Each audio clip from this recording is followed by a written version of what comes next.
I cannot enter.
Good evening, sir. Can I help you? Unless you're here to fix my face. No. I don't think you can help me. I'm Dr. Reed. I've recently taken the position of head surgeon here. War injuries, am I right? You guessed right, Doctor. German shell took my pretty little mug right off. But they still call me Thomas Elwood.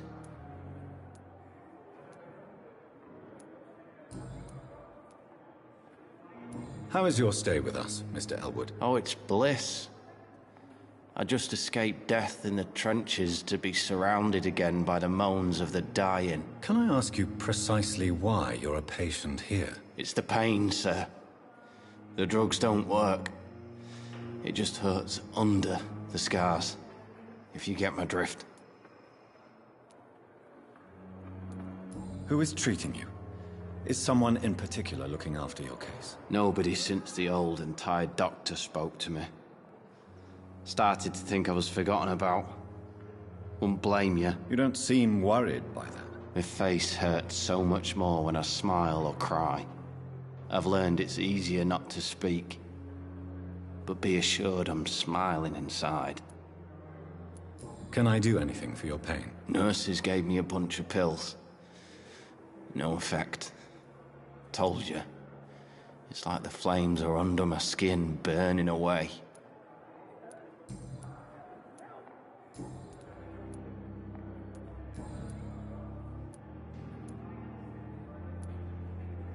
How close are you to Miss Hallcroft?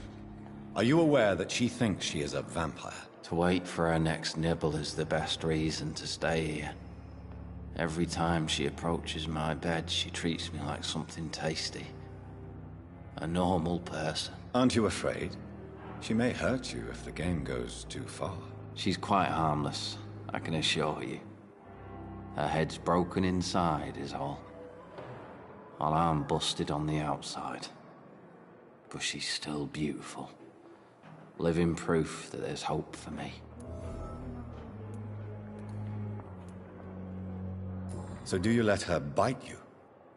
You know that's not sanitary. And why not? She's only supping a few drops of my blood. And the pain, it's real for once. She could decide to bite less willing patients. Then it's another good reason for me to stay here, Doctor. You do realize she's mentally disturbed. It's called the Cotard syndrome. She truly believes she's a vampire. In her madness, she never refers to my scars. And frankly, if I could, I'd join her world. It seems much more fun than the real one.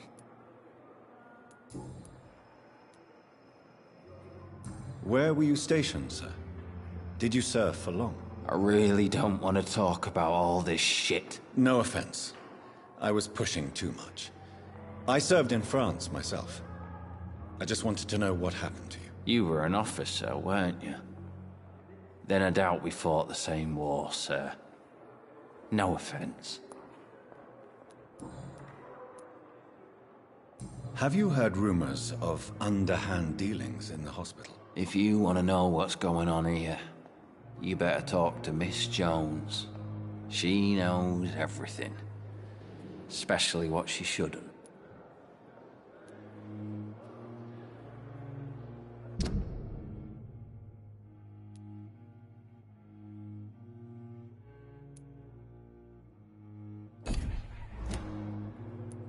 Goodbye for now, Mr. Elwood. Fear and disgust on every street corner. The daily routine.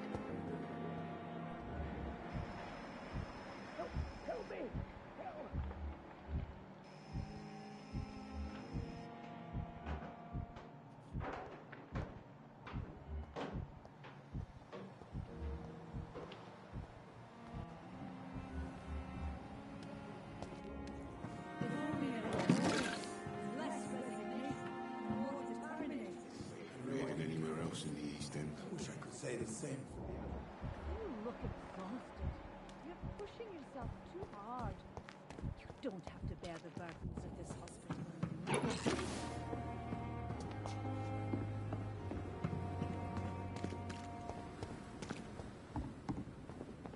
Perhaps I should have considered the offer from that Cadogan fellow. The flu took my dear wife, Emily. I take comfort knowing we'll soon be together again. Mr. Rainfield, that's no way to talk. You're in good hands here, and we'll be up again soon enough.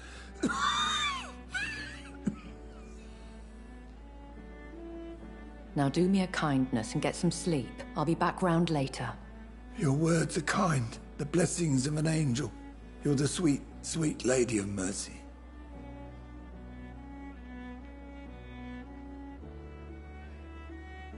Good evening, Dr. Reed. It's a pleasure to see you again. You seem surprised. Dr. Swansea has brought me up to speed concerning your recent appointment to Pembroke Hospital. You're a the lady who saved me that night, before vanishing into thin air. I remember you from the pub with Dr. Swansea. Indeed. Allow me to introduce myself formally this time. My name is Lady Ashbury. I remember you well, in spite of the brevity of our encounter.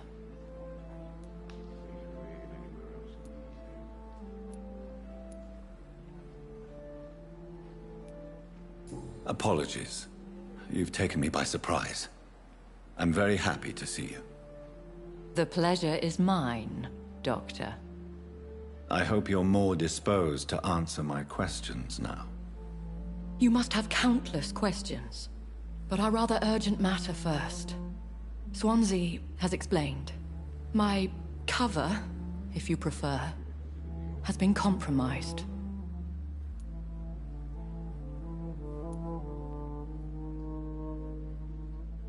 Have any of the patients given you trouble? These poor souls have so little left to live for. I do my best to ease their pain. The world would be a better place if it were cared for by women like you. You make me blush. I am simply a necessary evil. Pardon my boldness, Your Ladyship, but I have questions concerning this condition we share. As a newborn, your hunger for answers is rivaled only by your thirst for blood. But the questions need weight. I'm a scientist.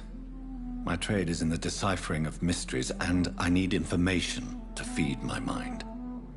I will gladly answer every question you have, but first, prove yourself capable of resolving my predicament without eating the culprit.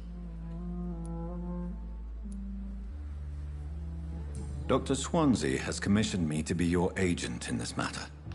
You could start by explaining what's amiss.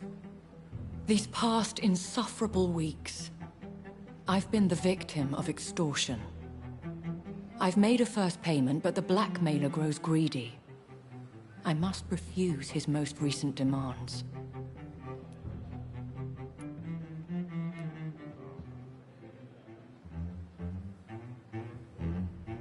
Who would be so foolish as to threaten you? A kindred spirit. Even if it were the case, and I highly doubt it, a vampire would have asked for something more valuable than money. My suspicions lean toward a patient, or their family. What are your expectations? Please be precise. As the newly appointed surgeon of this hospital, you are in an excellent position to ask innocent questions, and deftly learn the identity of my blackmailer.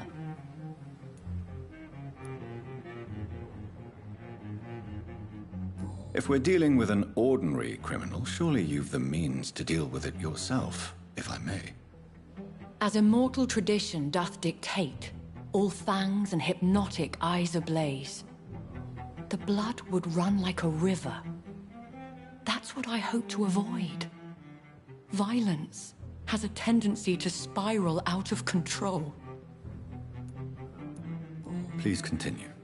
Every detail is essential. I'm your man. My embarrassment in this matter is eclipsed only by my shame at having put the hospital at risk. The threat from our anonymous scoundrel is clear. A list of dates. My visits coinciding with the dates of suspicious patient deaths due to massive blood loss.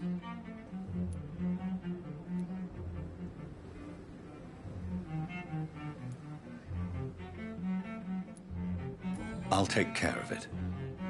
Do you know where I should start? If that was the case, I'd settle the matter myself. You could talk to our local gossip, Harriet Jones.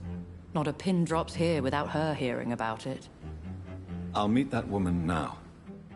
My life, as others know, is in your hands, Dr. Reed. I'm sure of your discretion, but I do fear your powers of persuasion will be put to the test. When this is resolved, I'll be your obligé. I'll answer all questions in regards of your condition.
Perhaps I should have considered the offer from that Cadogan fella.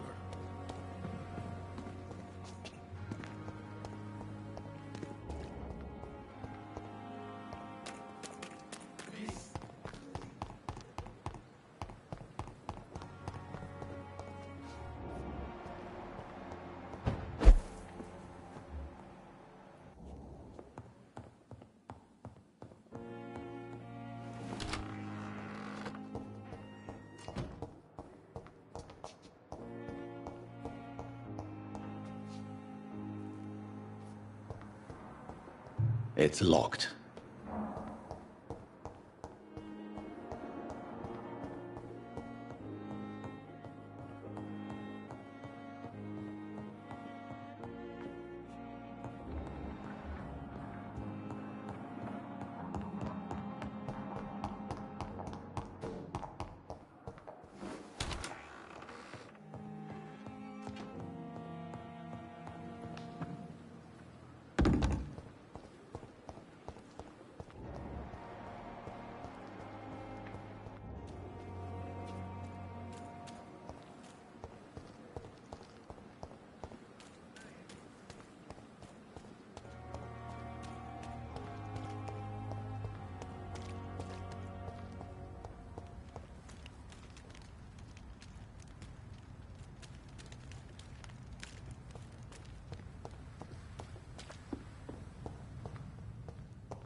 Just... Die,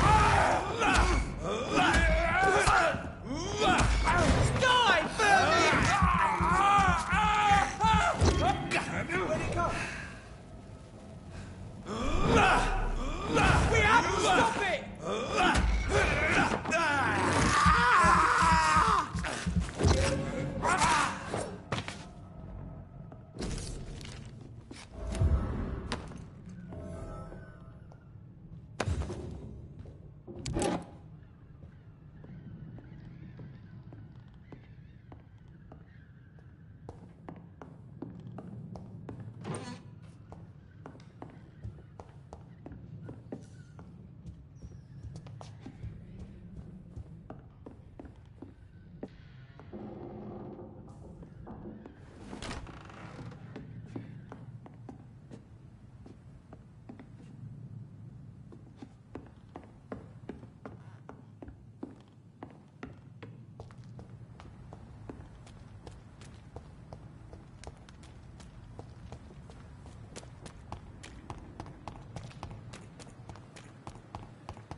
If you spot one, fire.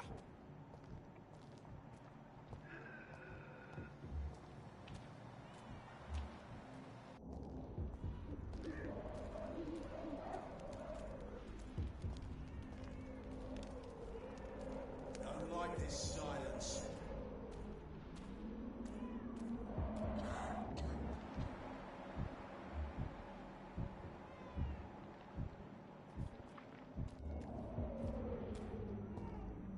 If you spot one, fire.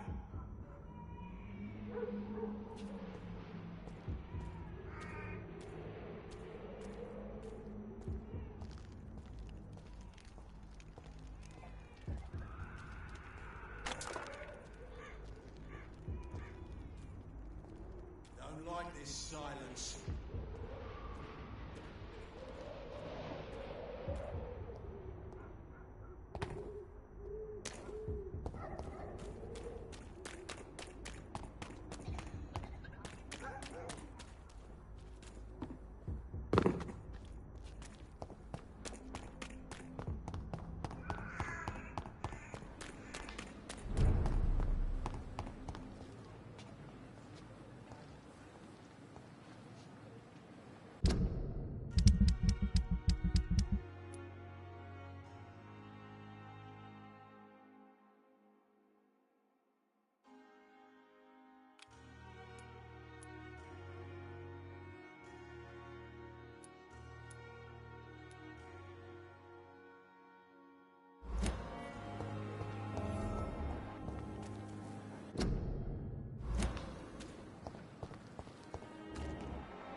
Good evening, Doctor.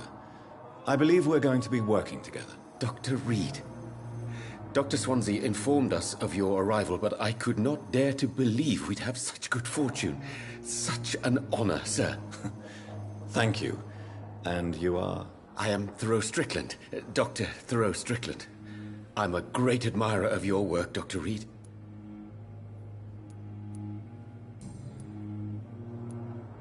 Please, could you tell me something about yourself? I'm a great admirer of your work concerning blood transfusion, Dr. Reed. I run my own experiments. I'm convinced it's the future. What made you choose to be a doctor? I'm not ashamed to admit you and your work have inspired me. I am honored to have the opportunity to work by your side. It's always a pleasure to share scientific and medical knowledge with someone eager to learn. I'll be glad to help you if I can. This epidemic may be the century's most terrible disaster, but I'm convinced that we, as doctors, are the only ones able to defeat it. I based my technique on my mentor's research. He helped me perfect my method. What is yours? I'd rather not talk about it. For now, it's just theories and first approach. My process is purely experimental and unsuccessful. As long as you're cautious and methodical, you may remain empty-handed, but you won't fail. You're not the first one to warn me, but I am convinced knowledge is the main weapon against the ravages of this epidemic.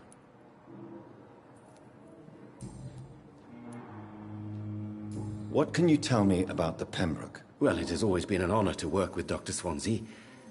But with your arrival, I can't think of a better opportunity to learn about blood transfusion. You seem quite optimistic. It's a rare and precious attitude in these difficult times. I'm convinced that this epidemic is a test of endurance and dedication for us men of science. Questions remain about our capacity to resolve the situation. True. Last summer, during the first wave of the epidemic, I used to joke with Milton about the extra work. We're not smiling now. Do you need help with anything in particular? Well, yes, maybe. I'm waiting for a batch of products I ordered for my personal research, yet my supplier seems to have vanished. Do you want me to play the errand boy for you? Oh no, Dr. Reed. But if you went personally to his shop, what with your reputation and all, he wouldn't dare to refuse the products I need. I see. Well, give me the address, for I may pass by if I have time.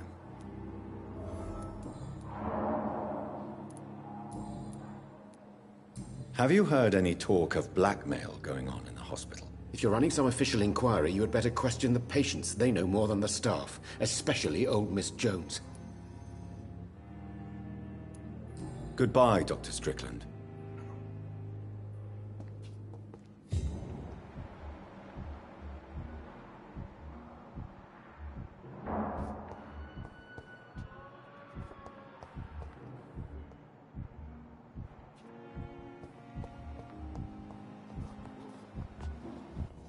Never could keep anything from her.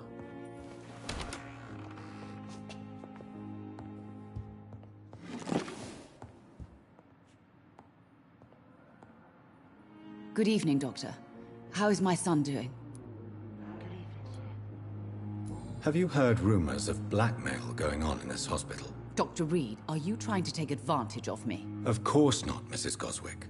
I'm just curious. Well, go be curious somewhere else, please.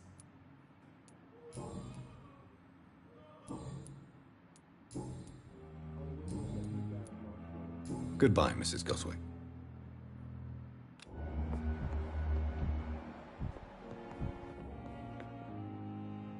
Good evening, Doctor. How is my son doing? Goodbye, Mrs. Goswick.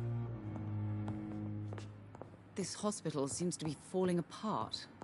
But in the circumstances, I'm willing to give you the benefit of the doubt. Good evening, Mr. Goswick. How are you? I'm okay. Have you heard rumors about blackmail in this hospital? No?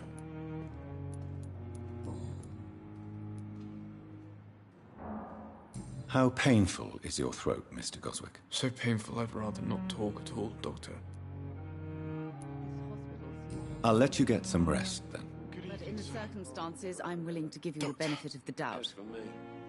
What a blundering idiot.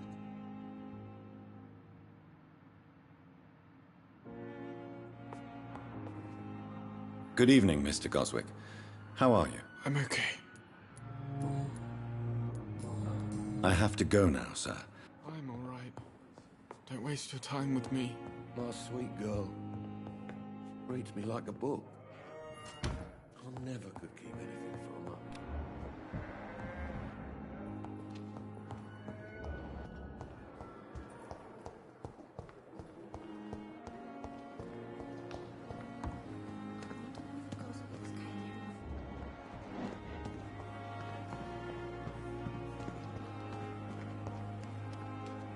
Another night with the glorious battalion of Pembroke.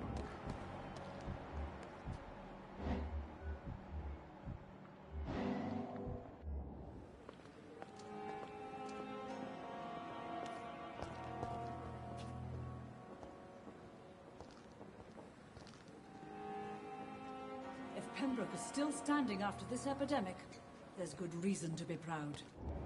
Perhaps I should have considered the offer from that Cadogan fellow. Good evening, nurse. I'm Dr. Jonathan Reed, the new surgeon here at the Pembroke. Dr. Swansea has already told us about you, sir. I'm Nurse Gwyneth Brannigan. Welcome to the Pembroke Hospital. Did he really?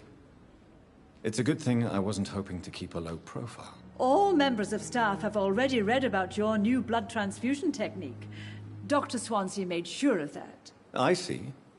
Well, I'm a little surprised, but I suppose I'll just have to deal with this unexpected notoriety. You must know, blood transfusions are Dr. Swansea's primary subject of research. He is convinced it is the future.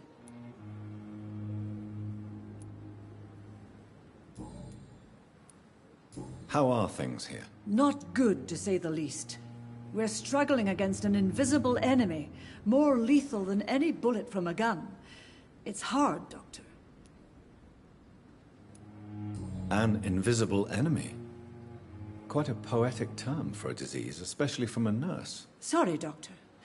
These last few weeks have been exhausting. We could all do with a good night's sleep. Do you think this hospital can survive the epidemic? We are all volunteers here, and we're trying to hold fast, but how do we beat an invisible killer? Some nurses have already resigned. I'm not familiar with all the staff yet. Perhaps you could help me. Brilliant professionals, most of them. Dr. Swansea has a gift for recruiting talent. Most of them. Is there a problem I should know about, nurse? It would be inappropriate for me to speak ill of a colleague.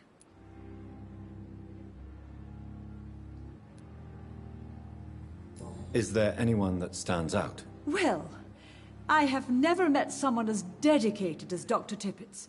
He should be a standard for us all here. If only he were younger.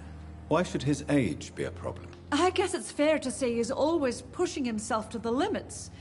He just doesn't know when to stop and get some rest.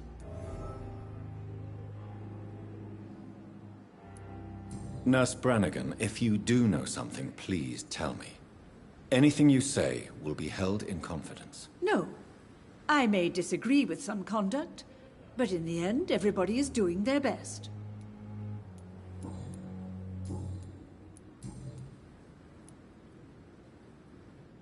Tell me what Dr. Tippett's did. I know his mistake caused a patient's death. If I had not covered up his error, Dr. Tippett's would have been fired from this hospital. I could not let that happen. You can't allow your emotions to dictate your conduct concerning patients, Nurse Brannigan. Look around you, Dr. Reed.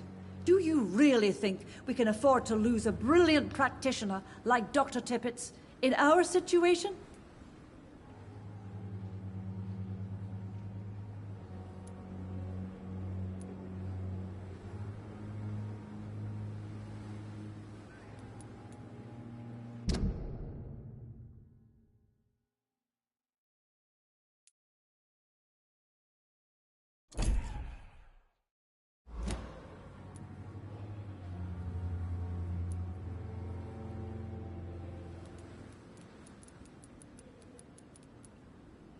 I can't say I approve of what you did.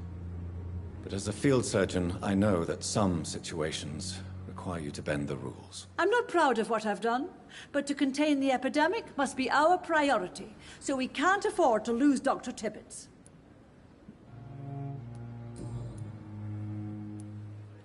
Have you heard rumors of anything underhand going on here at the hospital? No, Doctor. Never. Goodbye, nurse. Call me if you need assistance.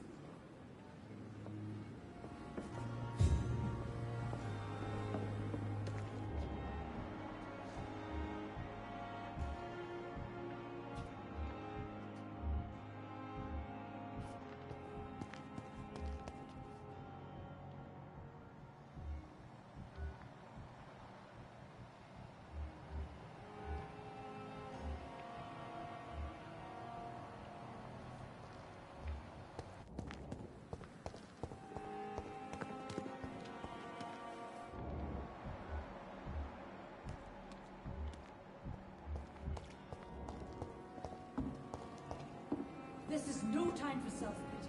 Good evening, sir. So it is true. The famous Dr. Reed has joined us. I can't think of any better news during these terrible times. Do we know each other? Actually, yes. We met once before, at the Rockefeller University in New York. Dr. Tippett, yes, I remember. I was assisting Professor Carell in his research about coronary bypasses. He had nothing but praise for you. He was also very confident about your future. And look at you now. Eminent surgeon and blood transfusion specialist.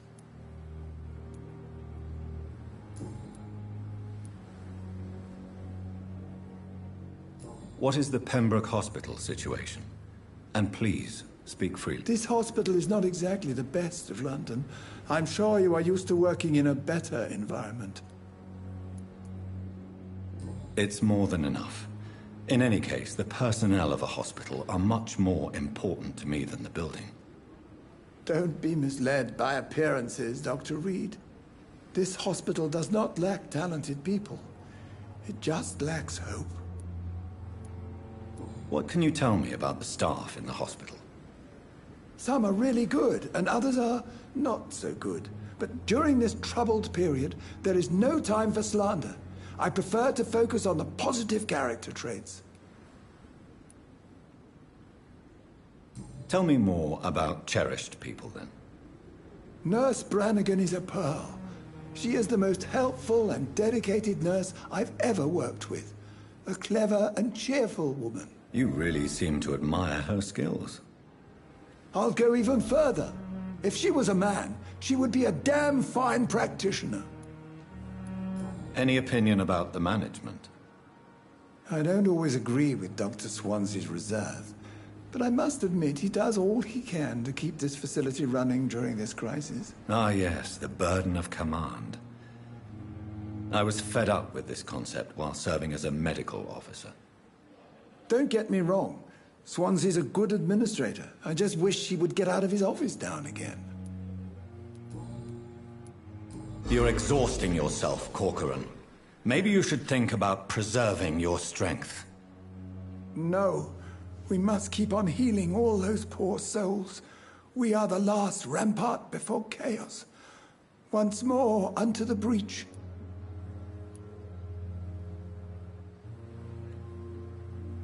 You've nothing to prove, Dr. Tippett, to anybody, and we all praise your experience. Please, have some rest. I am perfectly fine, and I am not too old for this job.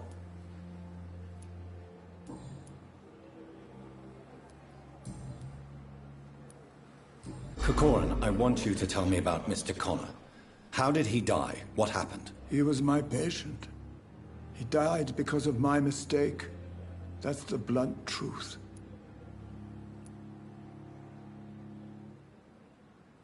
What was the nature of the mistake? It was a twofold error. My diagnosis was wrong, and the administered dosage was too strong. Who was this patient? I don't know. Some sick man from the docks, maybe a fisherman. I had no time to talk with him. No one claimed a body. Why not stop practicing? Are you mad? I killed that man, I admit it, and it won't happen again. I have saved so many lives since then.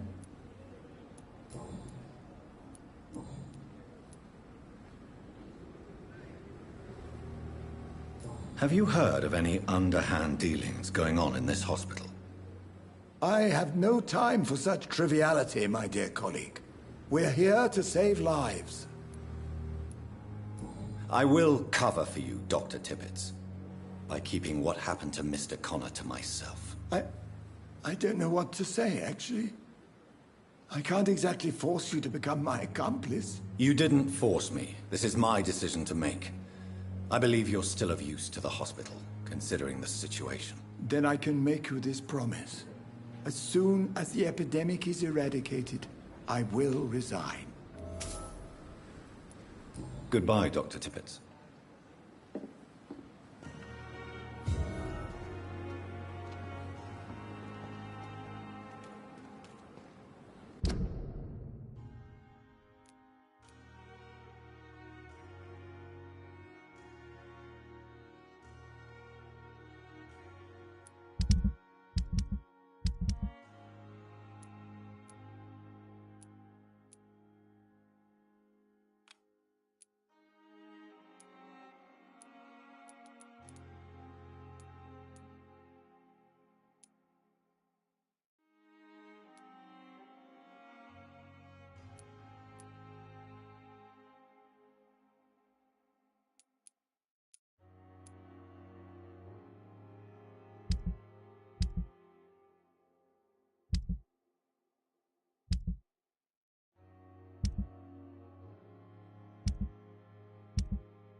Good evening, Nurse Brannigan. Good evening, Doctor.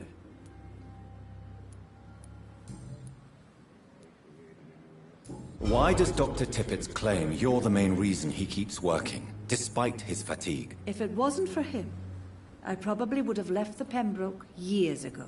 Dr. Tippett does not think of you as just a nurse anymore, does he? If you're suggesting he's not taking my gender into consideration when it comes to medical practice and knowledge, I really hope he doesn't.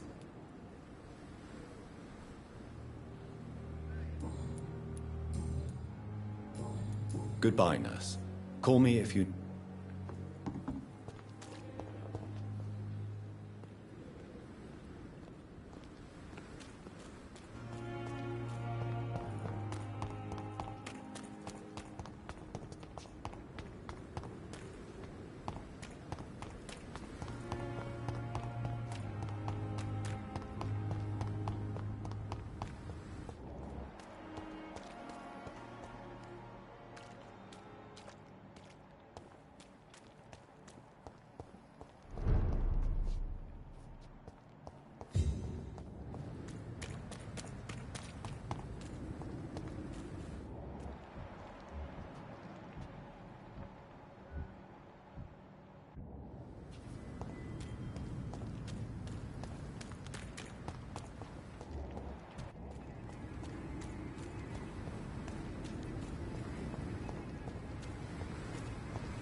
Stop! Right now!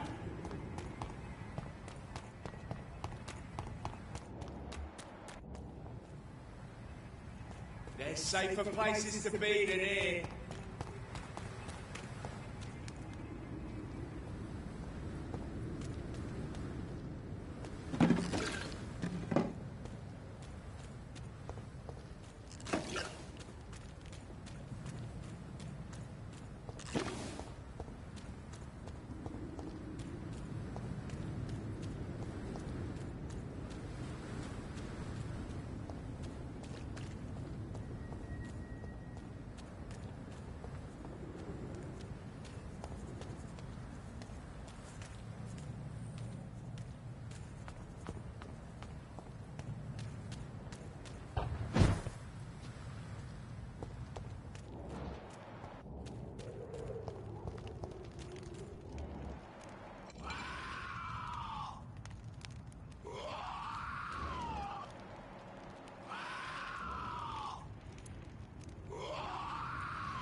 Shut!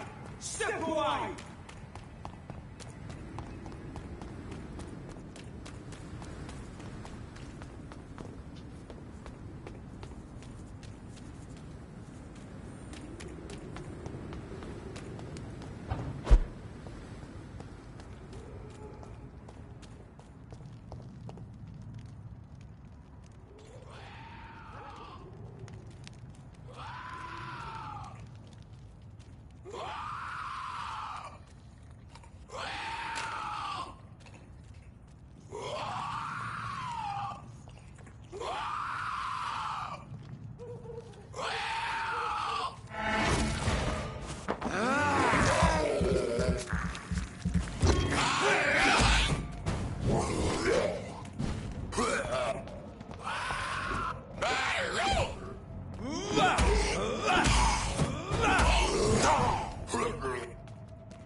Mistress of the dark, stop following me.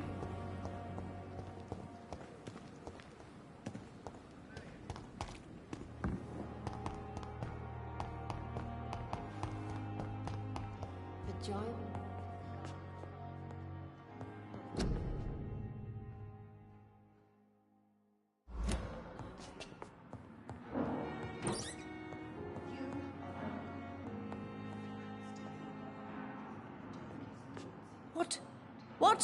What is this?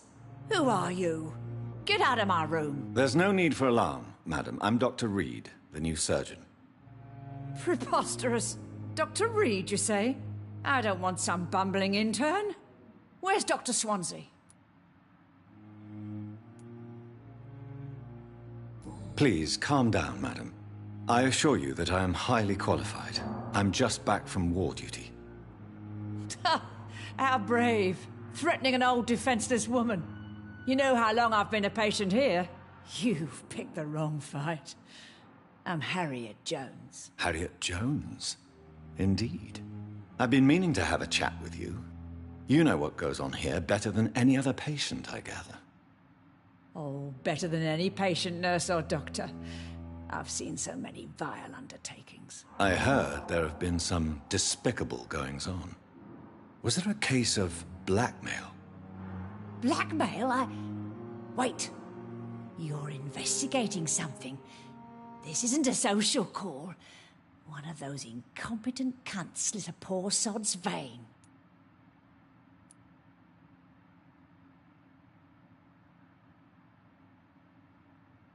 If I didn't know better, Miss Jones, I'd be inclined to say you enjoy this type of idle gossip. God's honest truth, Doctor. It's just the way it is here. Most of these bitches would let you freeze to death before getting you a blanket. You seem to know more about the goings-on here than anyone else. Beware, Miss Jones, in case suspicion should fall on you. That's it. Blame the old and infirm. I see those little bitches' greedy little eyes. Just waiting for me to pop off, they are. I assure you, madam, this is not an investigation into a possible medical error. Debauchery, then? Nurses Crane, Hawkins, Brannigans, whores, all of them. They can't keep their legs shut. I've seen them scratching slutty sores. Really? Well, if you have irrefutable proof, I'll not have the staff behaving in such a manner here. This is your business, Doctor, not mine. swear one of the nurses is cavorting with some man on hospital hours. Thank you for your time, Miss Jones. You've given me something to go on. See you on the next round.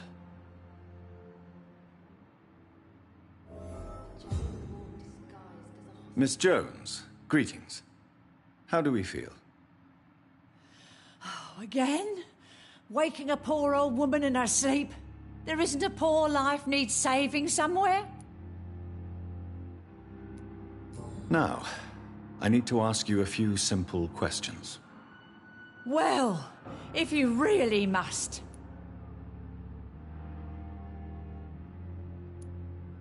Have you noticed any suspicious comings or goings?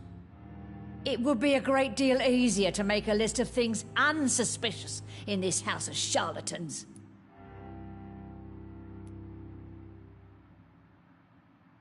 Come now, Miss Jones. Surely it's not that bad. Have you no eyes? This hospital accepts all manner of souls, regardless of origin. The proper sick cannot heal.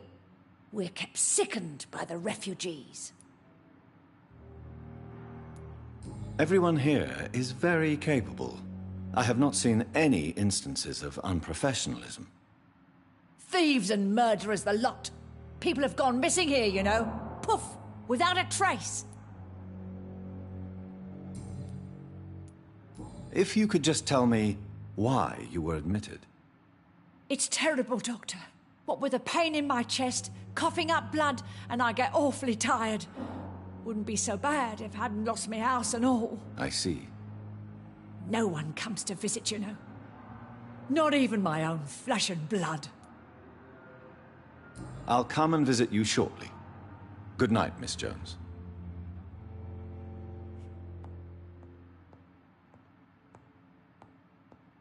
The patients and staff might know something. I'll start my investigation with them.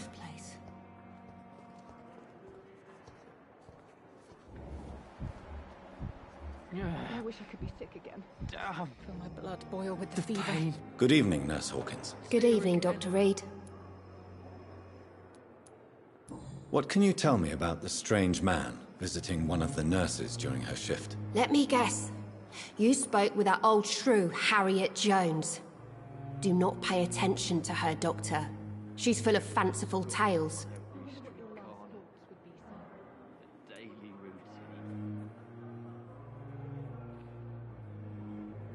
No matter how you feel about her, Miss Jones deserves our help. Who says I don't care for her?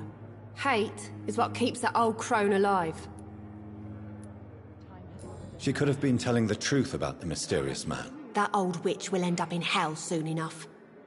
Who cares if a nurse finds some happiness where she can?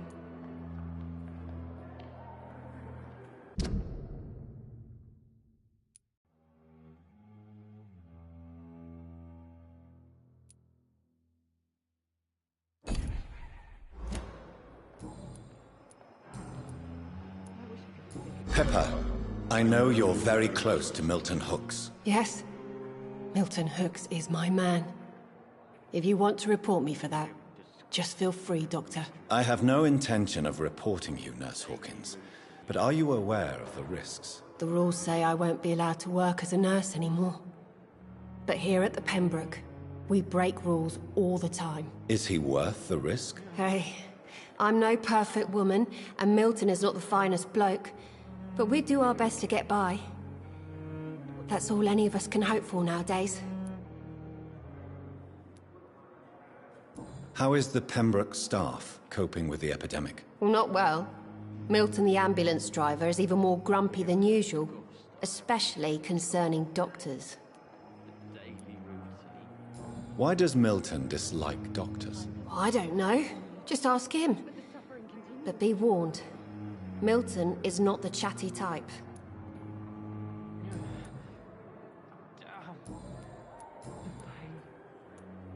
Pepper, are you sure you want to leave this hospital? To become a nurse was a little girl's dream. But in the end, I don't feel that useful. I want more. I want to make things change.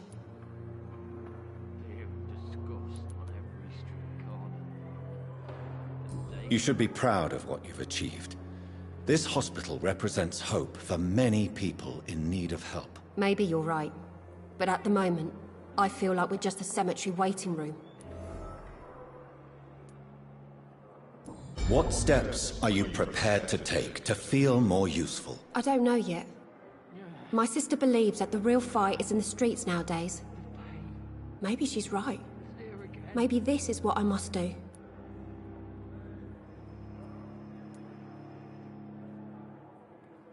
And what about Milton Hooks?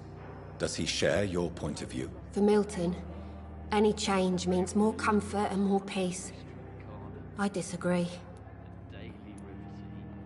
If you feel that saving lives is not useful enough, perhaps it means that you've lost faith. On the contrary, my faith has never been stronger. Maybe we are all just too proud to face up to the fact that science cannot compete with God.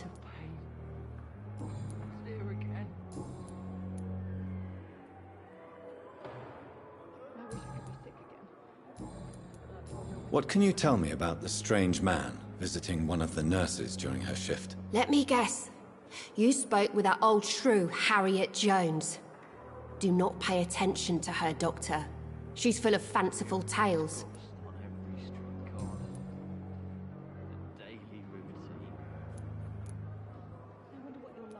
What can you Let me guess.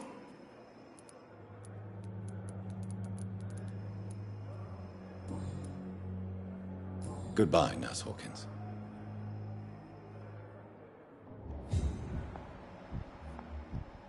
Damn.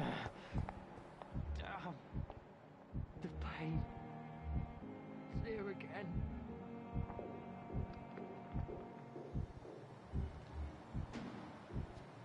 I wish I could be sick again.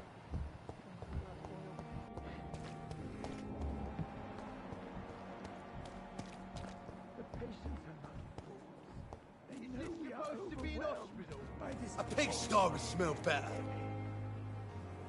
Good evening, Mr. Cox. Dr. Reed. Still working at night, I see. I like that. And why is that? People who don't sleep at night always seem more alive to me. More interesting, one way or another. Do you ever think about that poor fellow I saw you push in the water? The wound he gave me will make sure I don't forget him. Still fucking hurts. Boss had cut me good.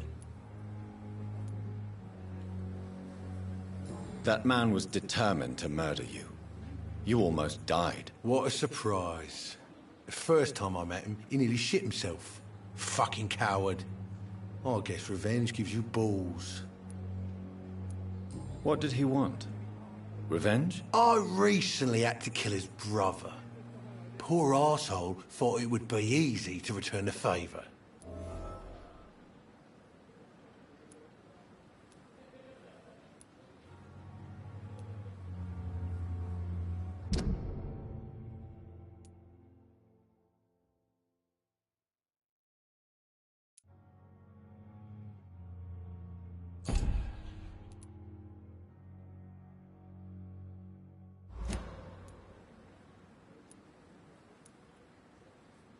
You're a monster, Mr. Cox.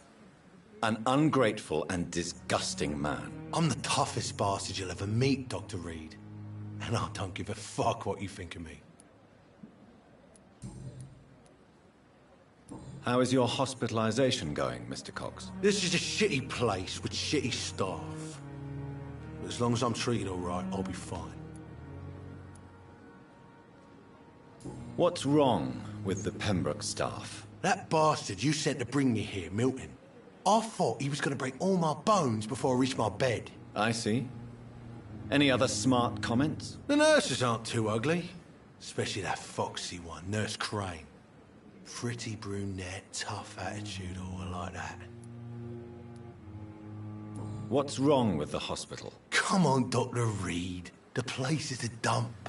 Smelly, sad, and dirty. But you're alive thanks to the efforts and dedication of the staff here, aren't you? What are you expecting, a medal? I thought that saving lives was just part of the job. Must be an unsatisfactory profession at this time, I'm sure.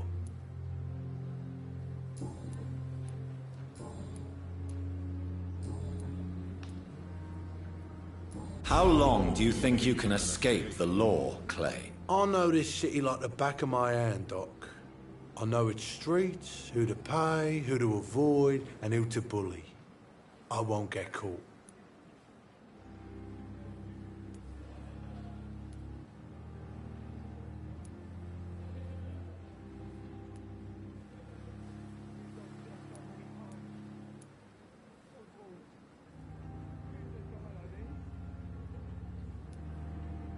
The police may be slow, but they will find you eventually. Well, how come you didn't turn me in then? Nah, Doc. I figure you have something to hide so you can't ask the coppers for help.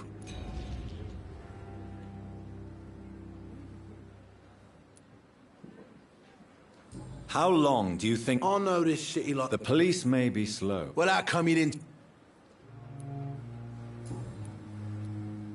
Have you heard of any underhand dealing? Blackmail? That's not my style. Too risky. The black market, though. Now that's where the money is.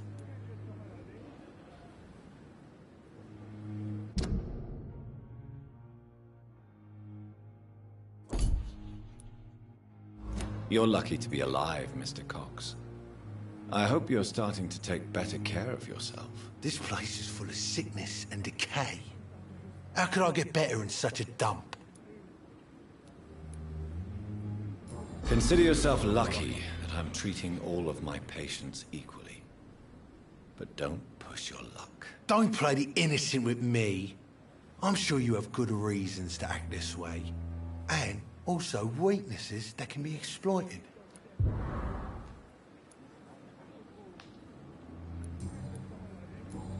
I'll leave you for now, Mr. Cox.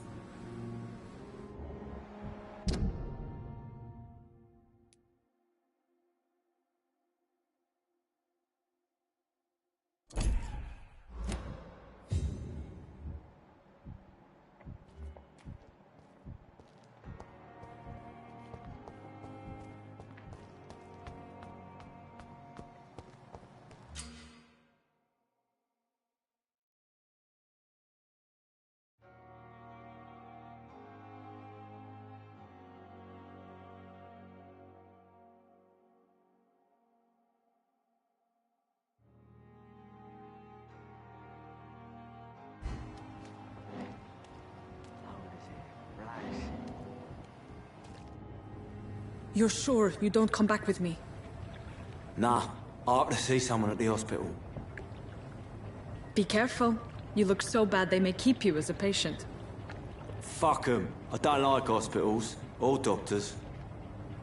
Well then, when you go back to Whitechapel, you may find this useful. What is it? A pass for a free medical exam by the best nurse available. Just read it. I don't read well, but thank you, I guess.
He's locked the door behind him.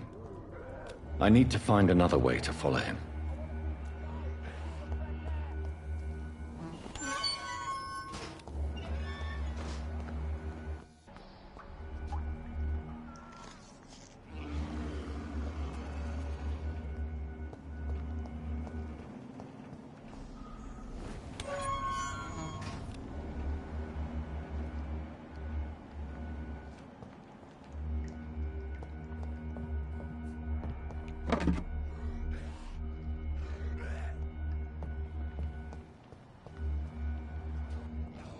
This man has been savagely attacked and dragged to the floor.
See the sky, feel the fresh air.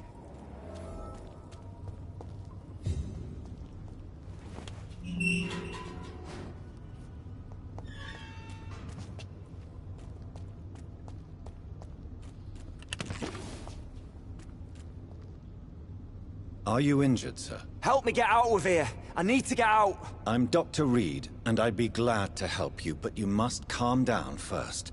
Please, take a deep breath and tell me your name. Okay. Okay, I'm Oswald Thatcher. Please, I need to get out. All right, Mr. Thatcher, you're safe now. Do you think you can reach the street by yourself? Yes, I do. Good. Now leave this place and enjoy the cool night air. It's quite invigorating. I'm sure you'll feel better if you do.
I can't believe I'm doing this.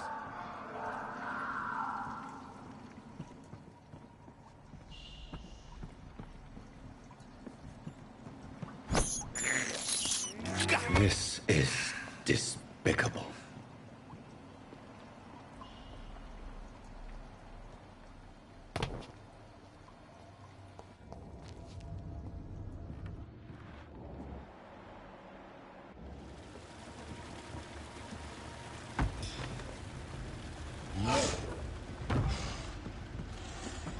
What sort of creature is this?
Here's what's left of him.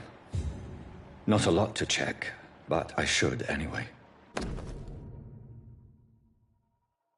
Some voucher for a free checkup in Whitechapel. What is Nurse Crane up to? I really must find her.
The flower's dying.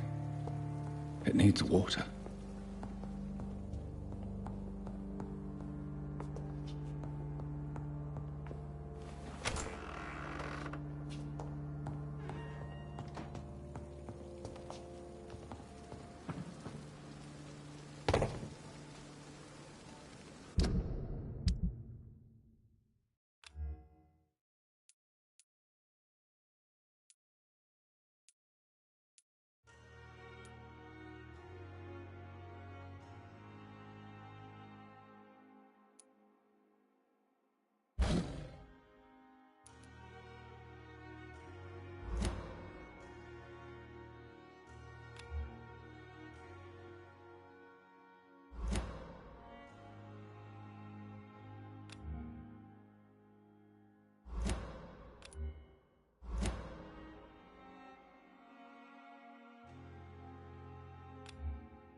More and more of these bloody leeches every night.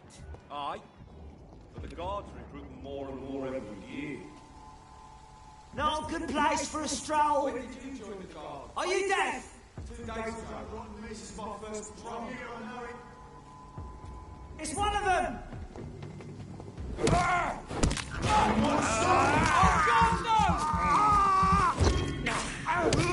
no! We have to stop it!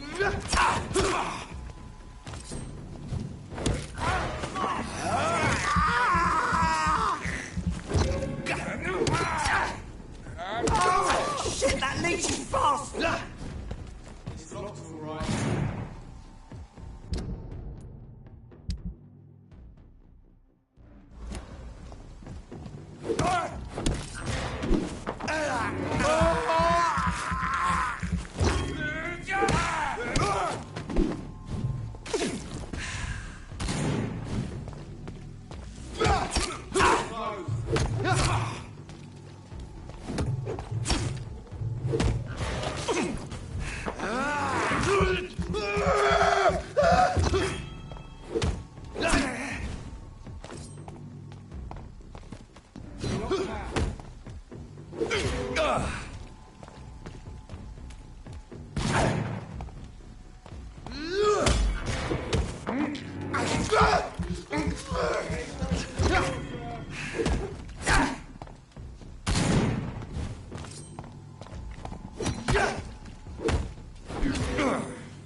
It's locked, all right.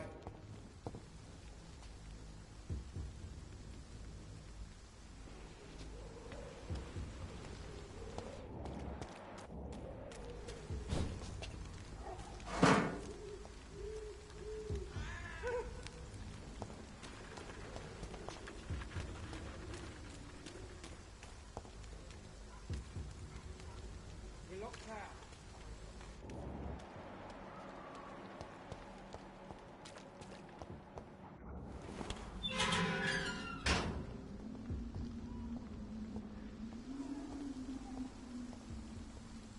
Whitechapel. This neighborhood is linked somehow to the kind Lady Ashbury's blackmail. First, let's find this Petrescu fellow.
Fuck you all!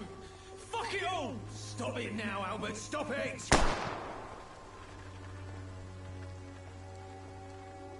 The wet boots will be proud of me.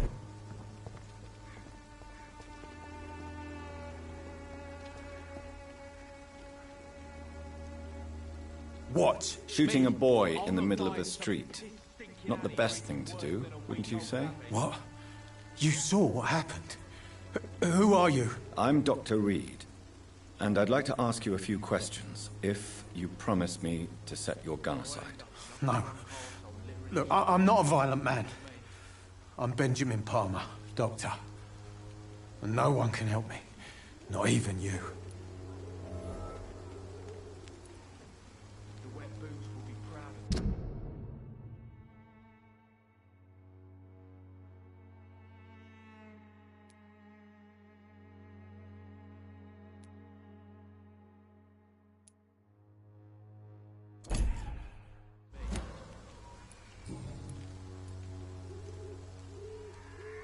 What can you tell me about this place? Nothing to say, really.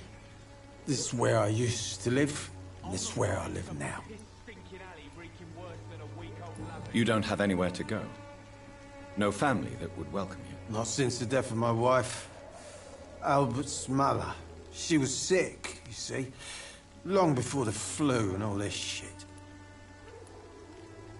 You mean you used to have a better life? Yeah, I had a wife, a home, and a job. I even used to have a name. Now I'm just Ben. Ben the Tramp.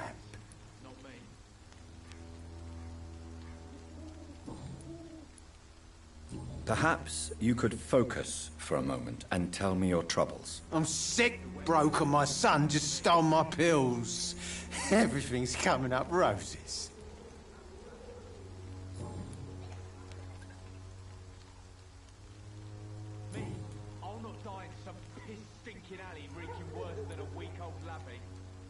Whatever the boy did, I'm sure he didn't deserve a public execution. I swear I didn't want to hit him. It's just that I'm sick in the head, you see, and the boy just frayed me last nerve.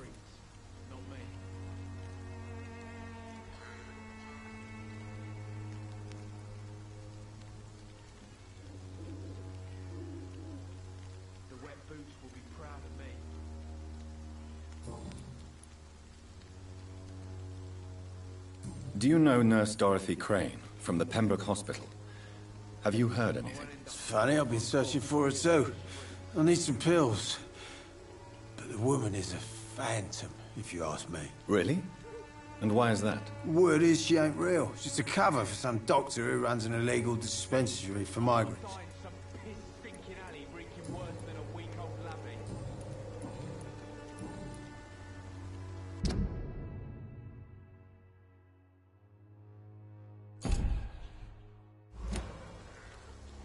You don't seem well, Benjamin. Do you need any help? I always feel ill, sir. It's like I'm never right.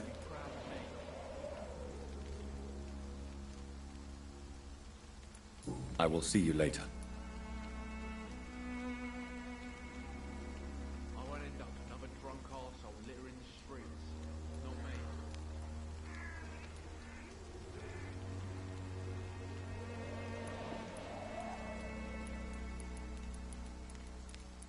The wet boots will be proud of me.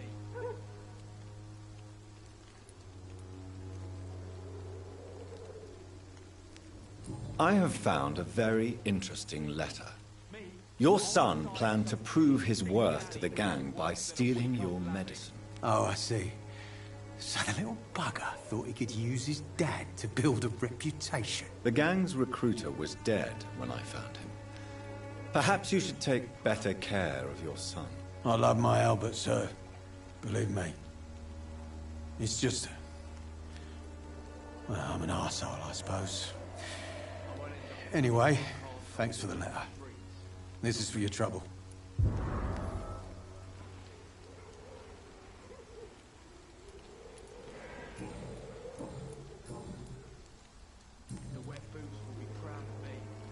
A gun, alcohol, and a bad temper make a terrible cocktail, sir. Goodbye for now. Me? I'll not die in some piss-stinking alley reeking worse than a week-old lavvy. Are you all right? The bastard hit the wall next to me. I don't even know if he meant to miss. If you've been hurt, I can help you. I'm a doctor. Name's Albert. Remember it. Now bugger off.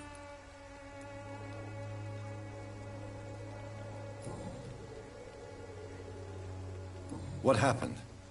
Did you really steal that man's medication? Hey, I didn't do anything. It ain't me.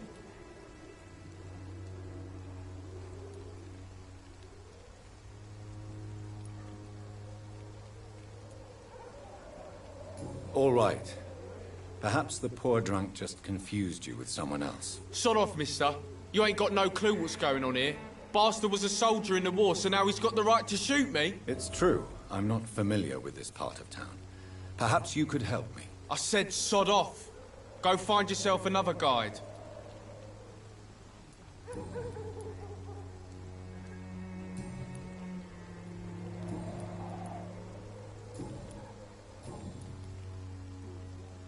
Do you know Nurse Dorothy Crane from the Pembroke Hospital?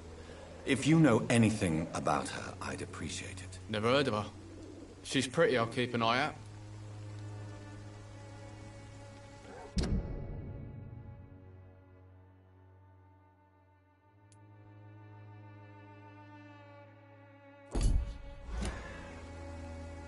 Do you need assistance? Please. Feeling tired these days. There you go. Let's hope nobody steals it from you. Very funny.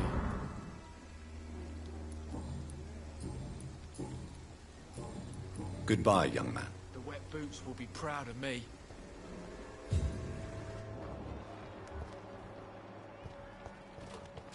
Someday you'll understand. You've wasted your life away.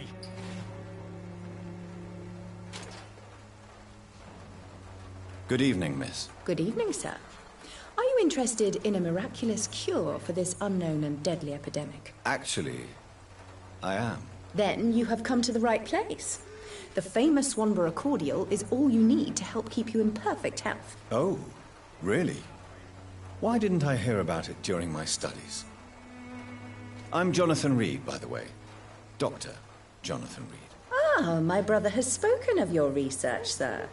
I'm Loretta Swanborough, and it's always a pleasure to meet a fellow healer.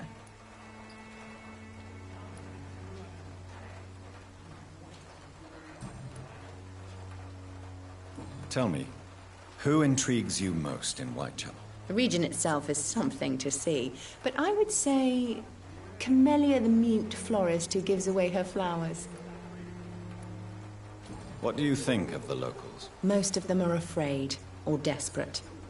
They all come to me eventually for my remedy. Is there anyone I should avoid? Cadogan Bates, without a doubt. The bloody bastard remorselessly exploits poor migrants as soon as they get here.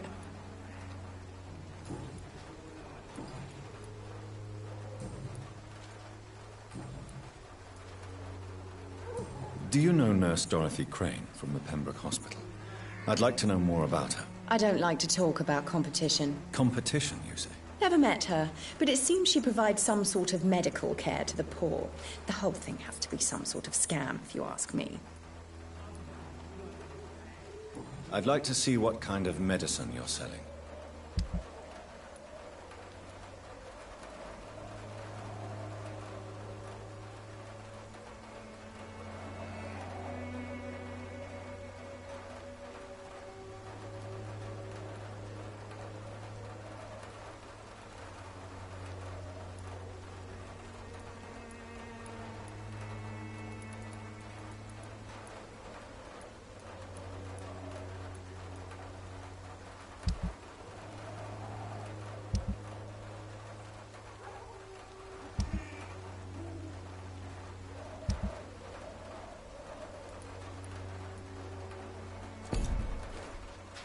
The Swanborough cordial can be the answer to all your problems. As long as you have the money. Bloody heart, boy. Good evening, Benjamin. Can I help you? I'm afraid not, Mr. Reed.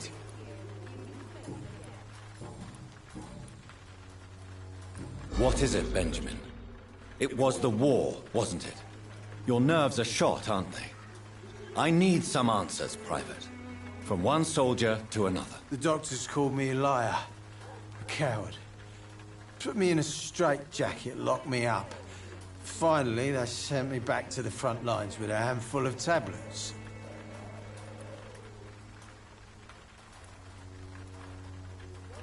It's a pity that doctors still practice such barbaric methods. It's a dishonor to our profession.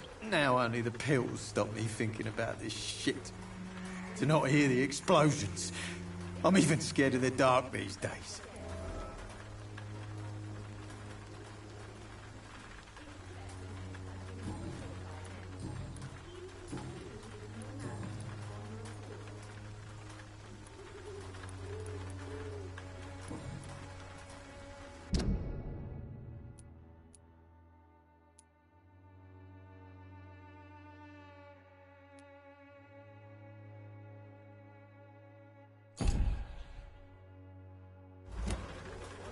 A gun, alcohol, and a bad...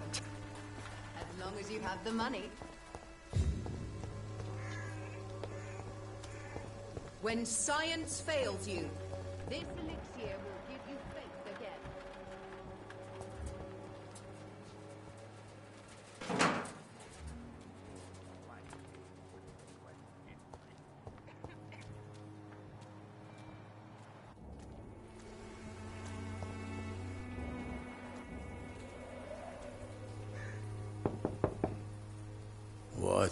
What do you want? Leave me alone. Good evening, sir. I'm Dr. Reed. I'm looking for Nurse Dorothy Crane. There is no Dorothy Crane here. Now goodbye. I'm afraid this medical leaflet says the opposite, sir. Really? Well, I'm afraid I'm going to close this door right now. Go bother someone else, Mr. Doctor. To enter that house, I must discover who this man really is. Maybe I could start by observing what he's up to.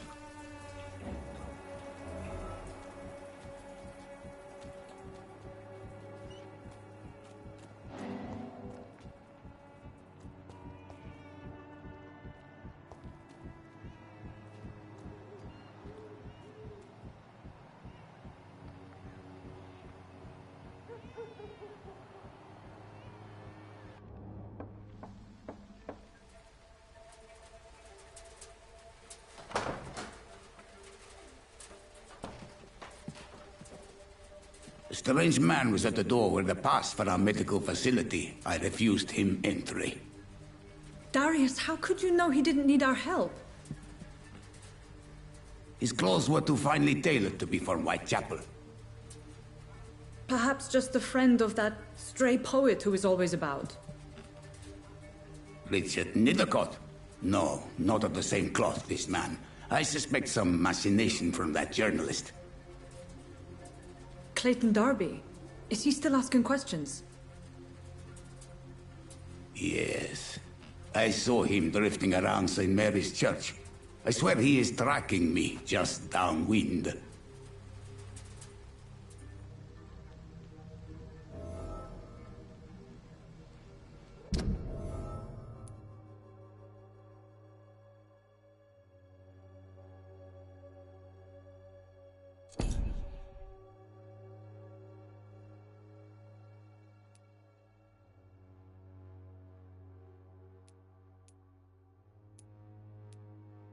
I must talk to that journalist or the poet.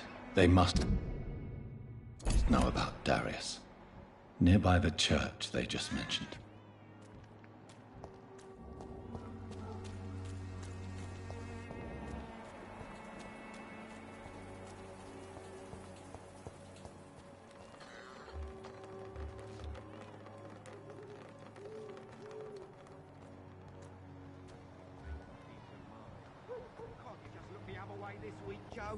Come on, we can sort it out, right? It's not my call, Barrett. You pay one way or another. Please, Joe. How long have we known each other? We even used to be neighbours, for Christ's sake. I'd prefer not to give you another beating, Barrett.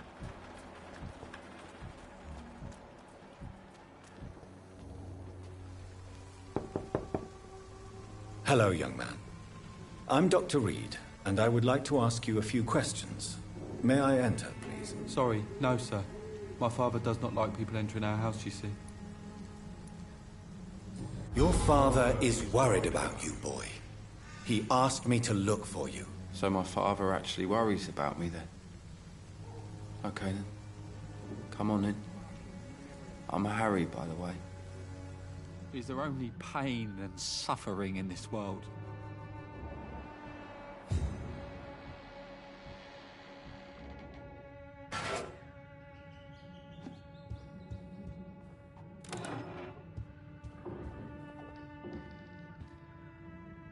So, may I ask you a few questions? I'm not bothered. What could be worse? How do you feel? I'm fine. I mean, it's not easy every day, but I'm fine. I'm just tired of being sick all the time. If only I could be tough, like... well, you know. Speaking of which, what can you tell me about your father? My father is an idiot who makes idiot things. That's all I have to say. Forgive my bluntness, young man, but you don't seem happy living in Whitechapel. Why should I? I never wanted to come here in the first place. It was my father's decision. And look around you. Does this look like a nice place to live? You have a roof over your head, a place to call home. Many people here are not as lucky, you know. That's exactly what my father says. Harry, you should be grateful for what you've got. But I wasn't even consulted when we moved here. If life here is so terrible for you, why don't you just leave this place? Have you ever spoken to your father about it? I don't go outside. It terrifies me so. I went outside once without my father noticing and I saw terrible things. Bloody and frightening things. So that's why you stay at home all day? For fear of the epidemic? I'm not afraid of disease or death, Dr. Reed. It's the living I'm afraid of.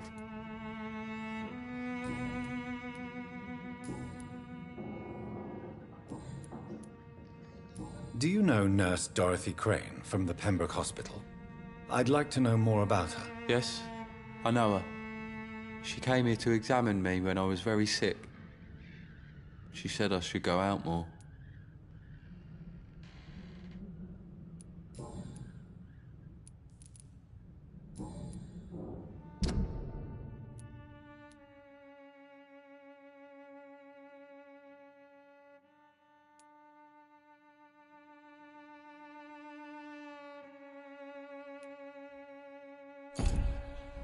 Do you need any medical help, young man? Yes, I do. I feel so tired. I don't know if it's the epidemic, but everything seems so hard. You'll feel better with this. But you need to get a grip, young man. Medication alone won't cure melancholia. I'm not sure I'm happy with the idea of living long in a world like this. But I thank you for your concern, sir. Goodbye, young man. Take care of yourself. Even my dreams are soaked with gloom.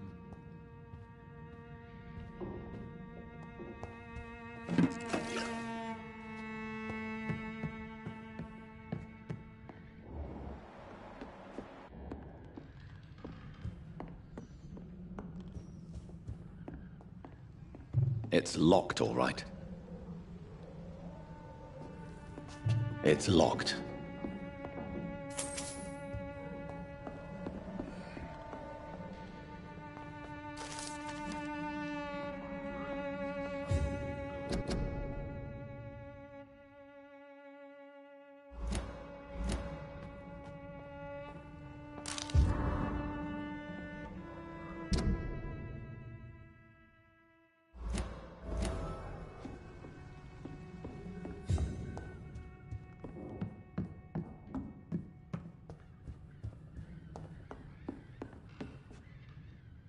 So, may I ask you if... I'm not bothered.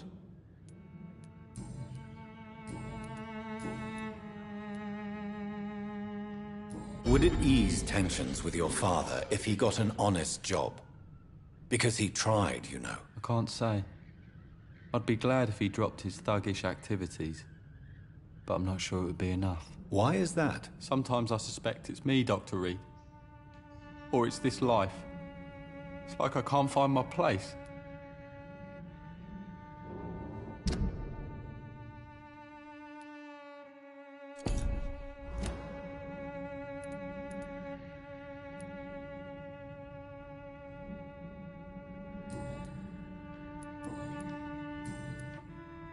Goodbye, young man. Take care of yourself.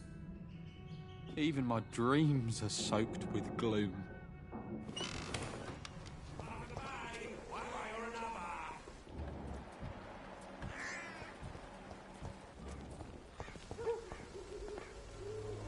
Don't be shy, handsome. What can Christina do for you? I'm not looking for what you're selling. But I'd like to ask you a few questions, if I may. I'm a doctor. Dr. Reed. All right then, but be quick. Though I usually get paid when I open my mouth.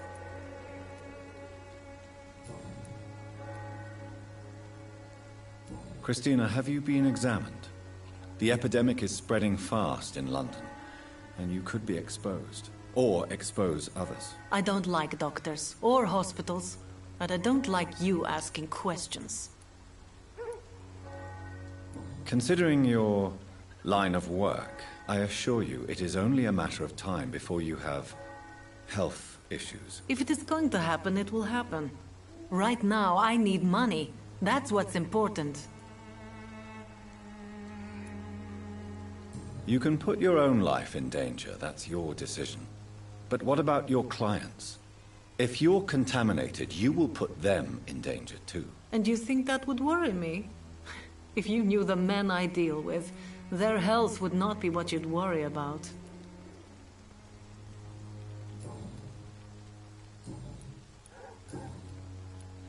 Tell me about yourself. Are you joking with me? People don't usually come to see me for conversation. I have no interest in your work. I am, however, curious as to what led you into this career. Short story. The war, exile, and England. This country is not especially welcoming. I've been refused many jobs because of where I am from. I had few options left.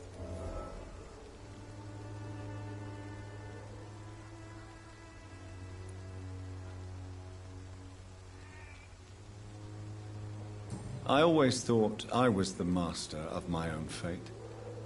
But now I know we don't always have control over our lives. I don't judge you. You know, this money is not only for me. I have good reasons to need this money quickly, but it is not your concern, Doctor.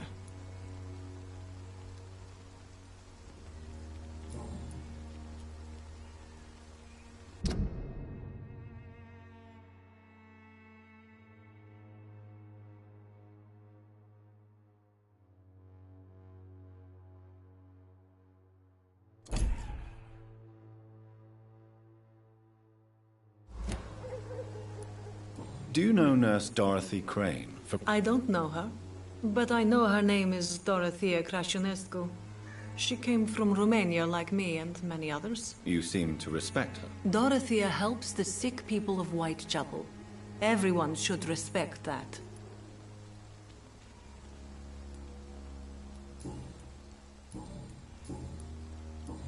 Goodbye, miss. Take care of yourself as best you can.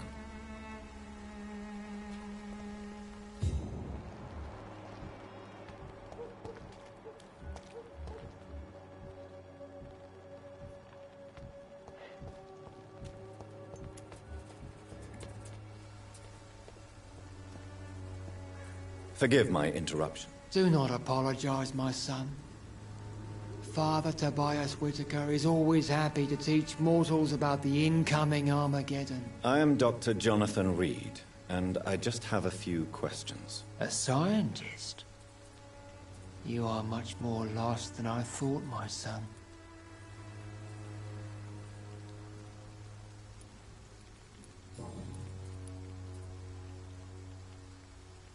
Have you any friends?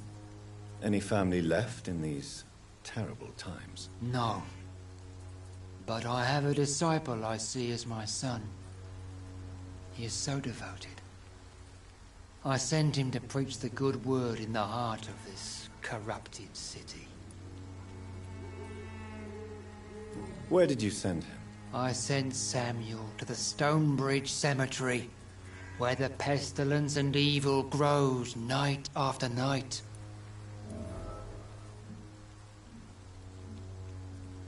You sent him on some preaching crusade during the epidemic. As a true believer, Samuel will fear no evil while he walks through the valley of the shadow of death.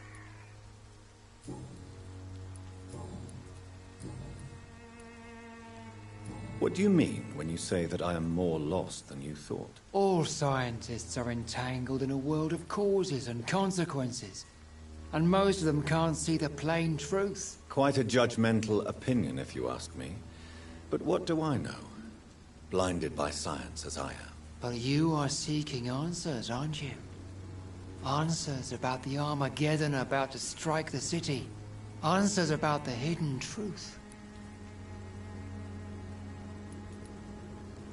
Well, I suppose I can spare a few minutes listening to your so-called truth. As a doctor, you must be aware of the decimating epidemic. But let me tell you that this so-called Spanish flu is just the beginning of the end. What do you mean? The beast is finally revealing itself, corrupting the flesh and the heart of men. With my own eyes I have seen them, those minions from the abyss. Really? And what would be your answer to this biblical threat? We must fight the disease before this legion outnumbers us. But not with scalpels and microscopes. No. What is left then? Cleansing fire.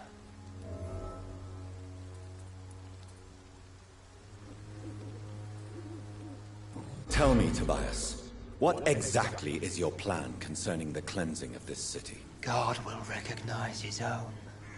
More than once this city has risen from the ashes, hardened and purified by the flames.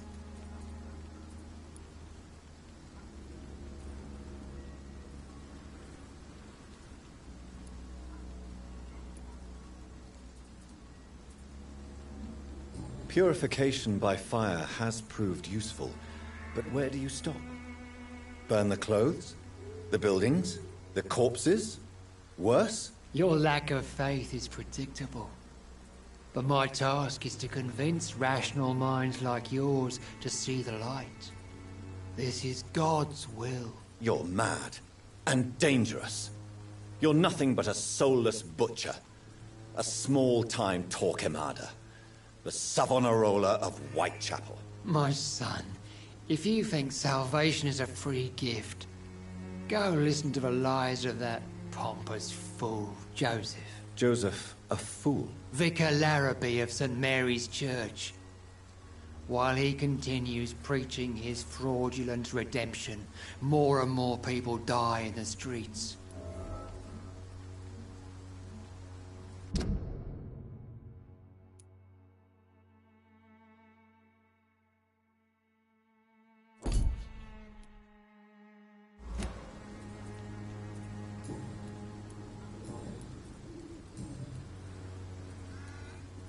Do you know Nurse Dorothy Crane from the Pembroke Hospital?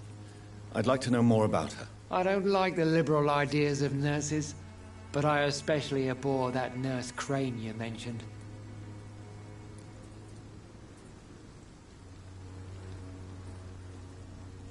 So, you're not exactly a fan of Florence Nightingale's work.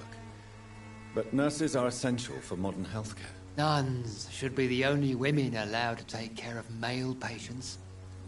It's obvious only they have the necessary moral fibre. Why do you hate Nurse Crane more than other nurses? Before coming to London, she was a member of the communist resistance in her country. That's what happens when you let a woman get involved in politics.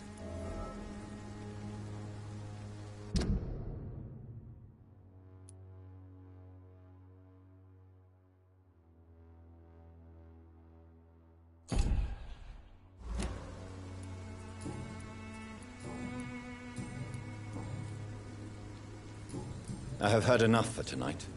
Goodbye.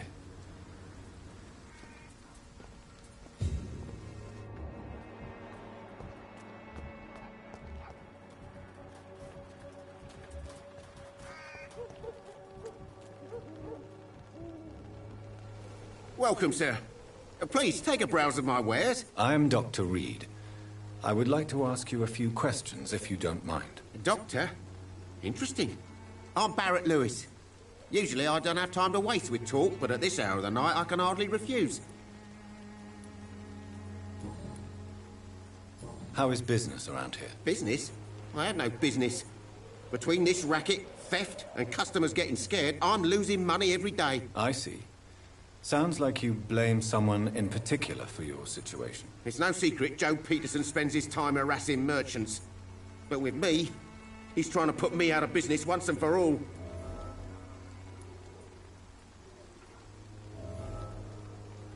As a merchant, you see Whitechapel every day. Have you noticed anything out of the ordinary recently? Well, you mean besides the epidemic, the war, and all the usual crap? As long as I can remember, this part of town has been a bottomless pit, and no sign of the bottom yet.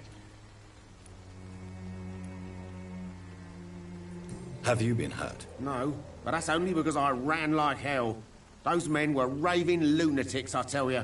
Not even able to speak anymore, just screaming.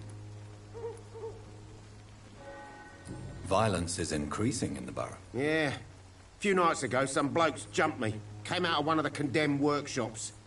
Fever, madness, something like that. Where did this happen? Why did you go there? In the closed workshops nearby. I worked there as an apprentice in better days. Now I only go to find trinkets or tools. Too bad I was mugged, though. There was good money in that little box of loot I lost.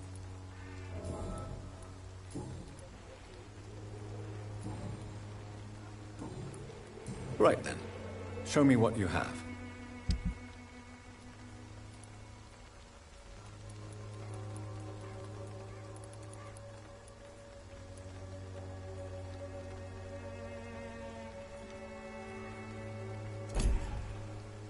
Cheap price, good quality. Come on, take a look. Don't be afraid.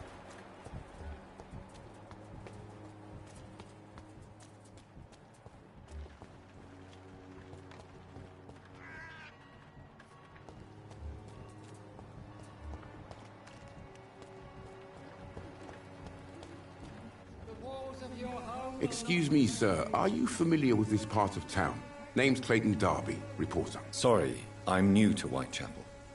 But perhaps you could help me, since you're a journalist. My name is Jonathan Reed. Dr. Reed, the famous surgeon. I'll gladly help if I'm able, sir.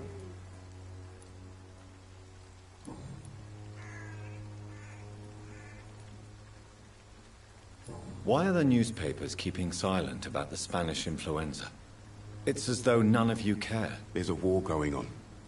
People shouldn't be demoralized by news of deadly diseases.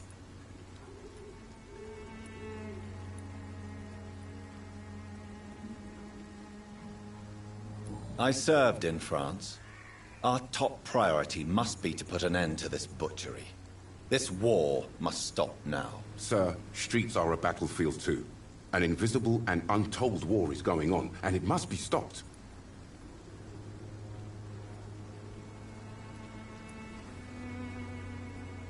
Have you any idea of the danger you face in these streets at night? I've had to run and hide more than once from frenzied mobs incensed by the fever.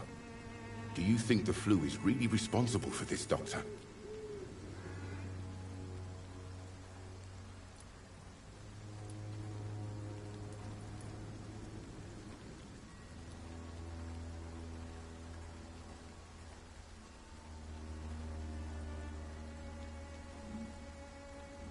That science is unable to explain the facts doesn't mean there is no rational explanation.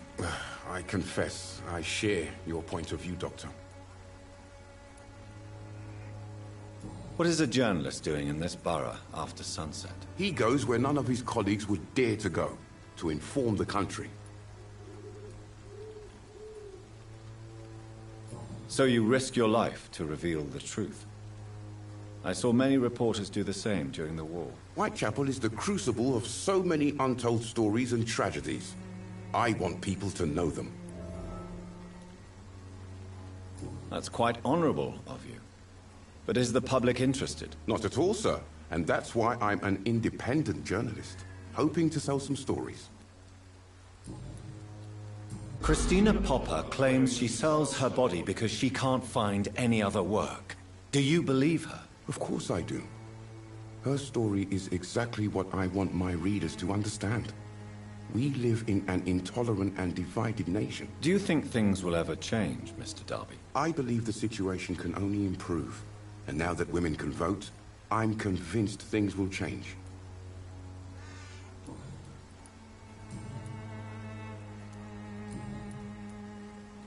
I heard you're investigating an underground medical dispensary in Whitechapel.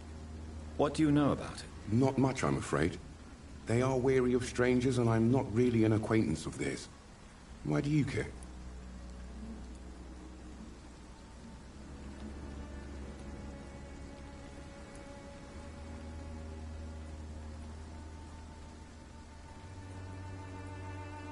I'm a doctor, Mr. Darby. I care about everything involving public health and this epidemic. Are you sure you're not just concerned about the repercussions that a scandal involving a certain Nurse Crane from the Pembroke Hospital would bring? Without a doubt, you are a damn fine journalist, Mr. Darby. What do you know of her accomplice, a man named Darius? I don't know much about the man. He's very cautious, never goes out, doesn't seem to have any friends or family. He has no relatives at all? No, except for that strange man, a poet named Richard Nithercott, who sometimes comes by. Darius would never let him in. Where can I find this Mr. Nithercott? He spends most of his time lurking around Whitechapel, talking to himself or declaring verses. These days, you can usually find him behind the church. He never goes out? No. A few days ago, he unexpectedly did. I followed him, but it was just a ruse to keep me away from his house. Really? How do you know? He went to the nearest mailbox, but just before posting his letter, he ripped it up and threw it away.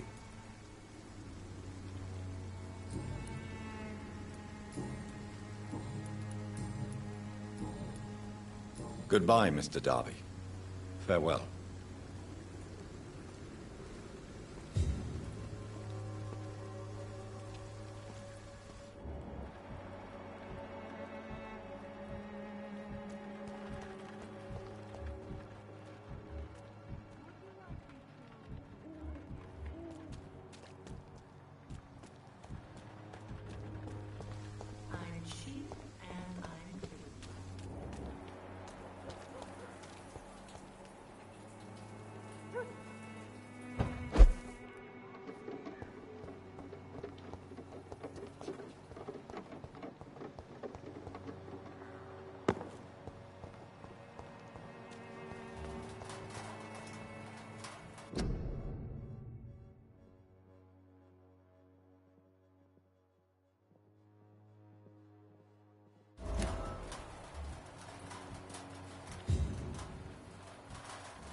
Good evening, miss.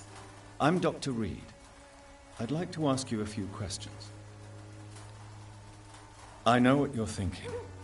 A tall stranger who meets a girl in the street at night. It reeks of the penny dreadfuls. But I mean you no harm, truly.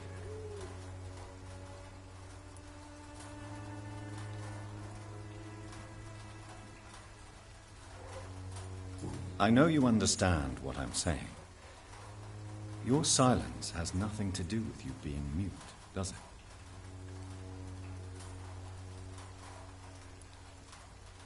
Camellia, I know you work for Dorothy Crane.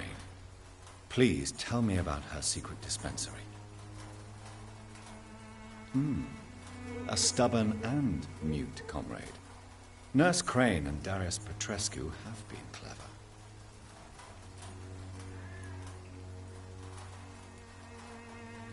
Very well. Goodbye, then.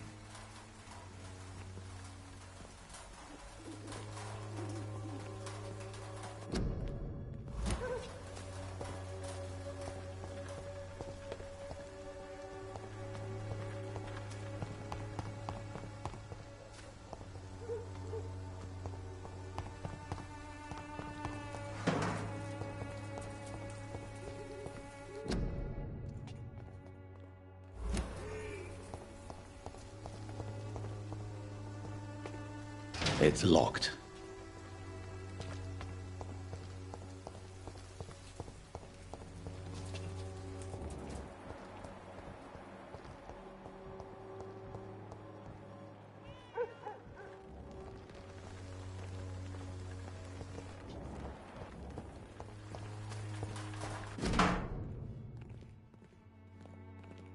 The content of Darius' letter to his children could give me more leverage to enter.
Against malevolence and trickery.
to this world already touched by grace.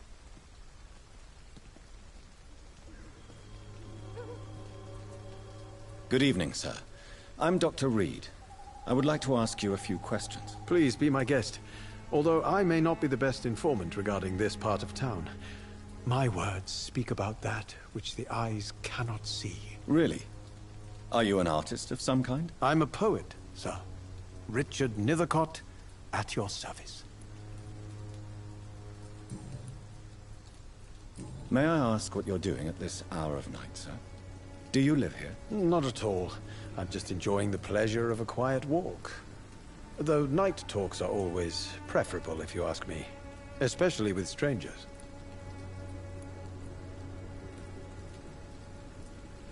But are you not afraid of the epidemic? Oh, why should I? I see some equity in the Spanish flu. No flesh should be saved, say the scriptures. Good or evil, rich or poor, all are equal in the eyes of the flu. If you say so. But as a physician in a time of epidemic, I must caution you to avoid unnecessary exposure, sir. Thank you, Doctor. But we both know the seeker of truth has to go boldly where the weak dare not.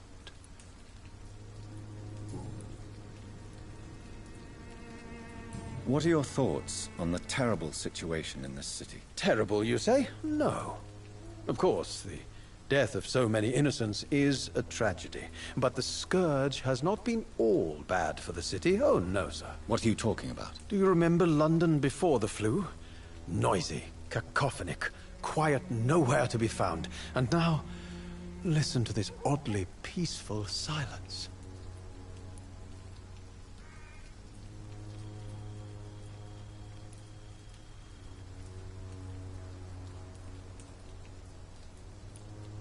Yes.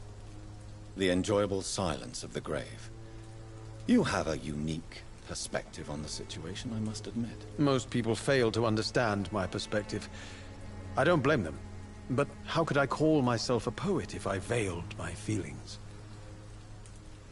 Are you aware that your life could be in danger in this part of town? But this is where I must be to feel the real beat of the city. I had to come, see it for myself, alone. I understand your need for solitude, but it's not safe around here. I don't care. I don't have many friends, Doctor, and my family despises me.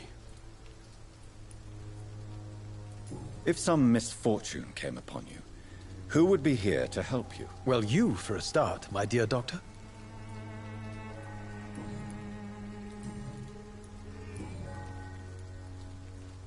Tell me, Mr. Nethercott, why seek inspiration in Whitechapel? The place is not beautiful per se, but how to explain it? Stirring and challenging.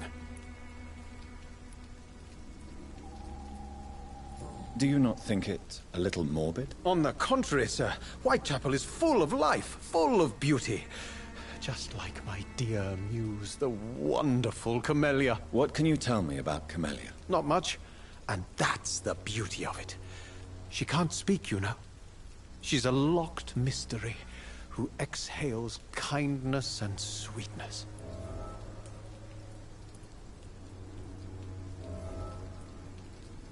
Perhaps you're just afraid to find out the truth about your muse. One day, perhaps, I'll ask her to come with me. But will she still be my wild flower of Whitechapel if she moves uptown? And have you ever tried to learn more about her? Where she lives? How she survives? Whom she may know? Maybe I prefer she remains an enigma. Reality can be so dull, don't you think? In what way, exactly? The struggle by gaslight, the barren smiles and the arid hunger under the rain. If you say so. Such vibrant antagonism and vivid paradox. The stripped humanity raged across each street. Vivid, of course, yes. And what about the poignant distress? Oh yes, the poignant distress. You see what I mean, don't you? That's what I want to write about, and that's what Whitechapel is made of. Did you know the mute florist is a member of a secret society? No, I didn't. But I thank you for this information, sir. For it only enriches the mystery surrounding the precious camellia.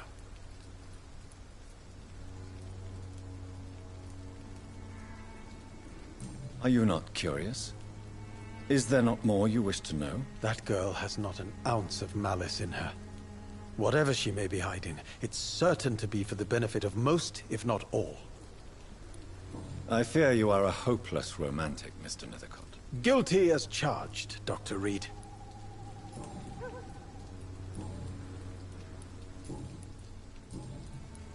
May I ask you a few questions about the district? Extraordinary part of town, is it not? I'll be glad to help you, if I can. I'm looking for Dorothy Crane, a nurse who lives in this vicinity. Dorothy Crane. Oh, I love the name. The Crane of Whitechapel. Sounds very mysterious. But, sorry, no, never heard of her. What can you tell me about an old man called Darius? Darius Petrescu? Yes, I know him. At first, I thought he was only a small publisher. I invited him to publish my work, but his reaction was pretty clear. Not interested in your talent? Darius is an old political activist who takes delight in printing tracts and lampoons. Those communist activities only require mediocre writing skills.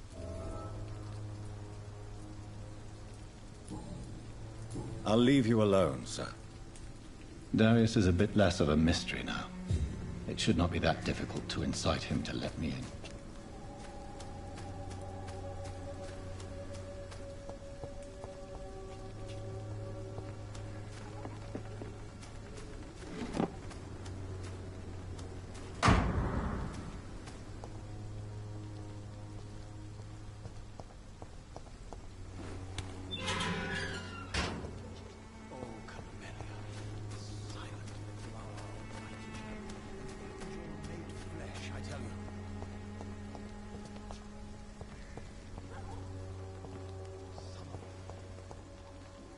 Hello again, miss.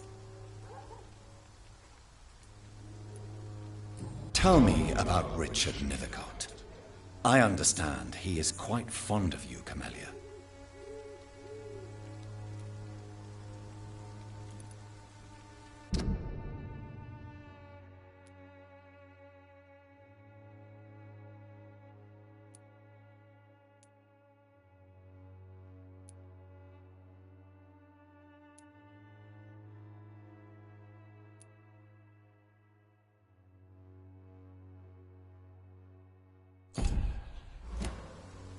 Very well. Goodbye, then.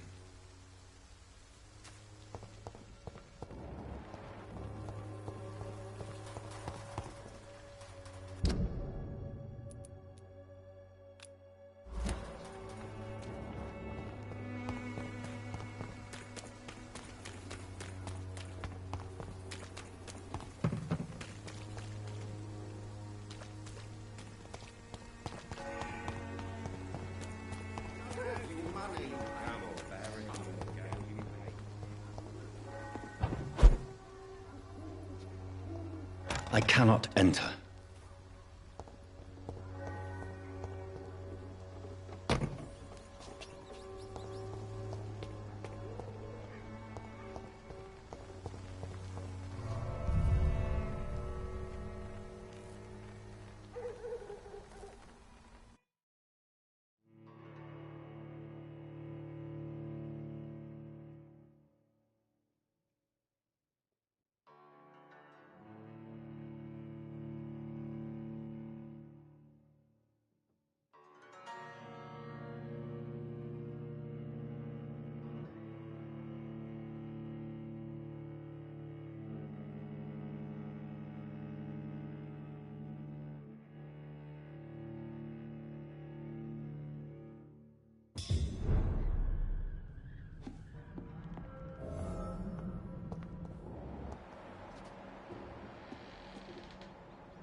It's locked, all right.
I have this thirst for blood.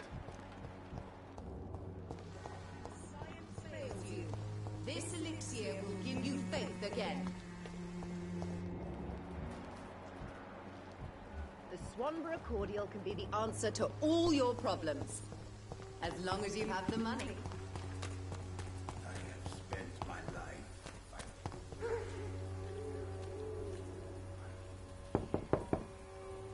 Mr. Petrescu, just 1 minute, please. You again? Go away.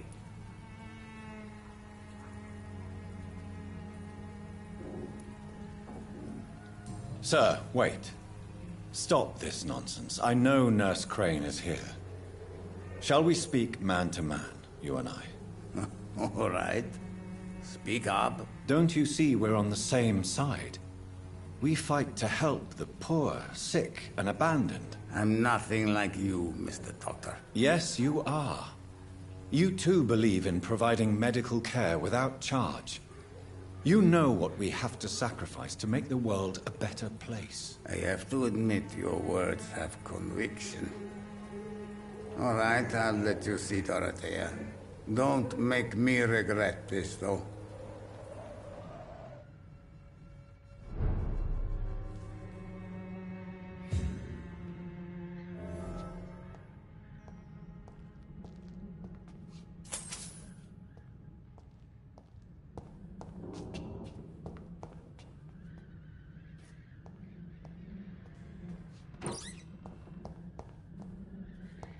It's locked, all right.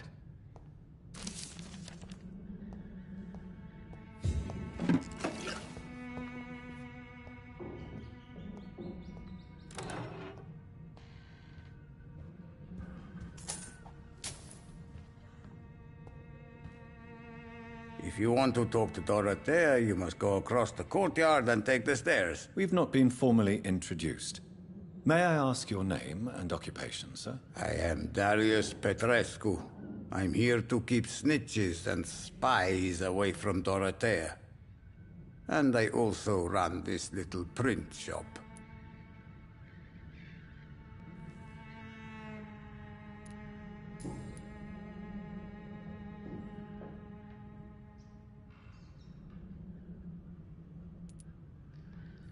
So Dorothy's real name is not Crane? Like myself and many people in this area. Dorothea is from occupied Romania. That's all you need to know. She seems important to the community. More than you can imagine. The West End does not want to hear of Whitechapel's misery. Dorothea is one of the few doing something about it. Tell me everything you know about Camellia, the mute florist. I do not believe in the afterlife, Doctor, but I'm almost convinced Camellia is an angel. She volunteered to give out our medical leaflets.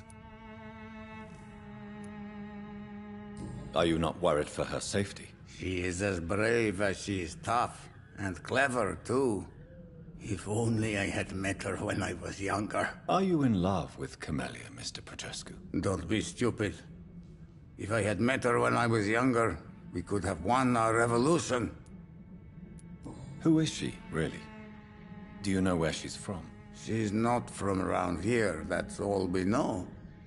Camellia is not even her name. It's her favorite flower. You say she has no close family? Well, there's that awful poet who constantly follows her around like a lost puppy. A good man for sure, but a very poor writer. Tell me everything you know about Camellia, the mute florist.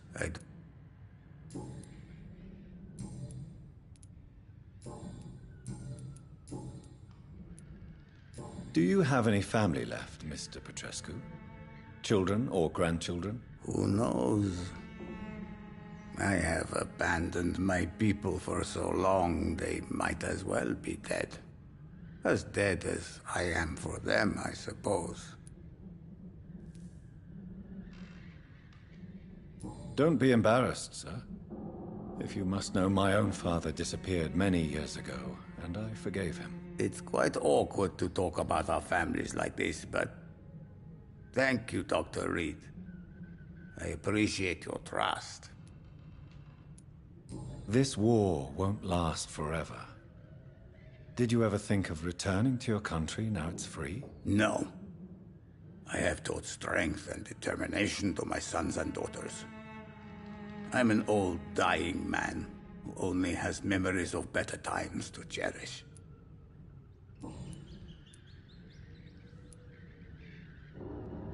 How did you meet Nurse Crane, Darius? Why does she trust you? I'm her oldest friend in England. Dorothea and I share many ideas about this country and about the country we left. You mean occupied Romania, don't you? Even if not directly, I fought against your enemies. Really? Then perhaps you have more in common with Dorothea than meets the eye, Dr. Reed. I know you fought for your country when it was occupied, Darius. Tell me more about it. I know my days are numbered, and I know I won't see my homeland again. But I fought for Romania all my life, and I will until my last breath. But Romania escaped the grasp of the Austro-Hungarian Empire. It's a free country again. But it's not the country I fought for. My homeland is not appeased, Doctor. And I still see a dark future ahead for my people.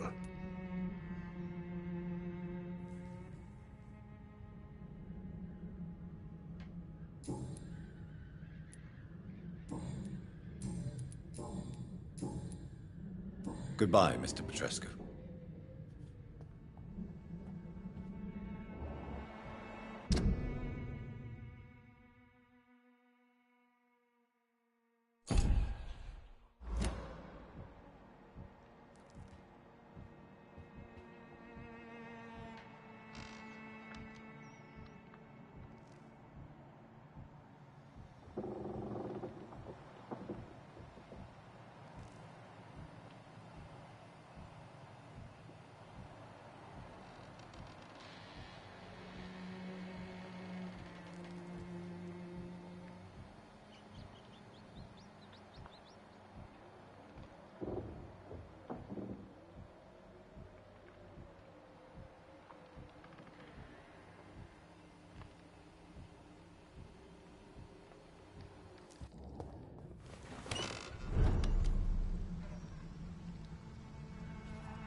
What do we have here, nurse? Patient Raz Van Vasily. High fever running on 3 days.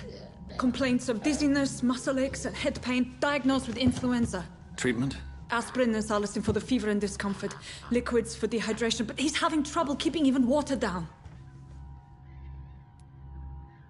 Thank you, nurse. Anything else I should know? He did lose consciousness this morning, but he's never had convulsions like these. He's not convulsing, he's choking. He's not getting any air. Scalpel! Hand me that scalpel!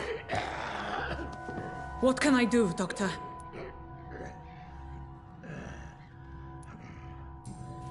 It's too dangerous to operate with these convulsions.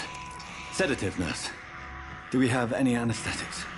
I'm sorry, Doctor. None at all.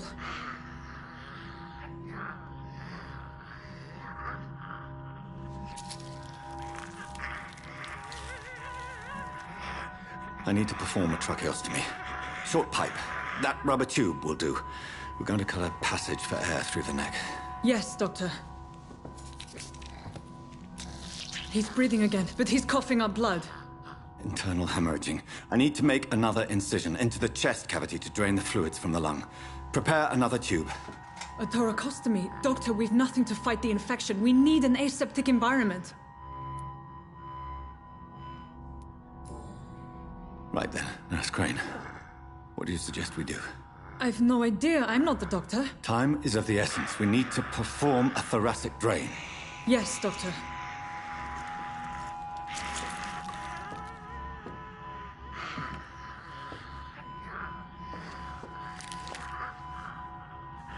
He's still bleeding, Doctor.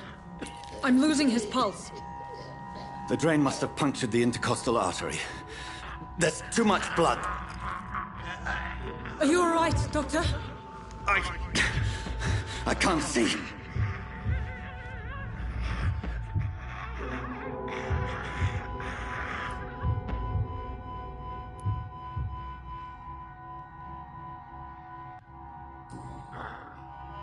I must first suture the artery. Find the wound. The source of the blood. Needle and thread, Doctor. Good. The stitches are holding. How's he doing? We're losing him. We've lost his pulse. He's dying, Doctor!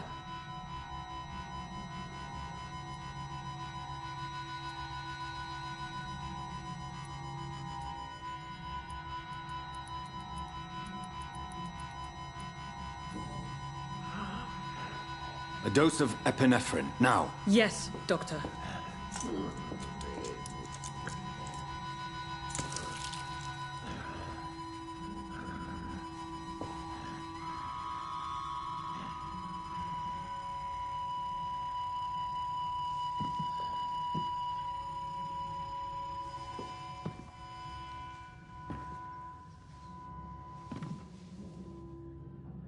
We've lost the pulse.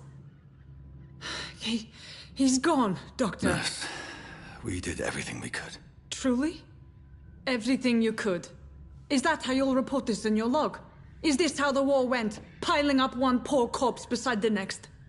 This was not an influenza-induced seizure. I've never seen symptoms like these on the continent. Neither have I. But the previous symptoms leading up to this attack were the same, indistinguishable from the epidemic. No. There was something more vile in these reactions. Something primitive. There have been numerous reports of mental breakdowns caused by the fever that accompanies the flu itself, Doctor. Yes, but... I'd best take some samples of the blood for analysis.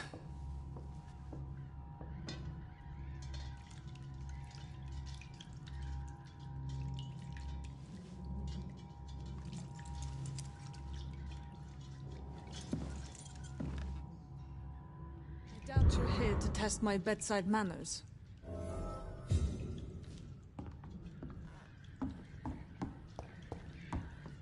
To what do I owe this courtesy? It's locked.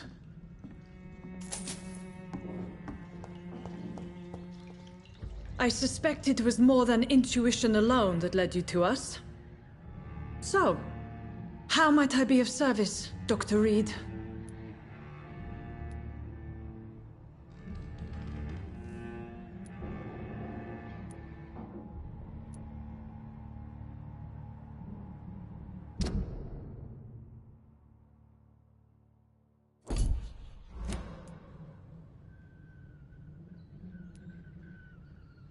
I've come to put an end to this insufferable blackmailing, Dorothy. Doctor, you think your warnings scare me? I've stolen and plied, blackmailed and lied, but what else am I to do? I'm all these people have. But why Lady Ashbury?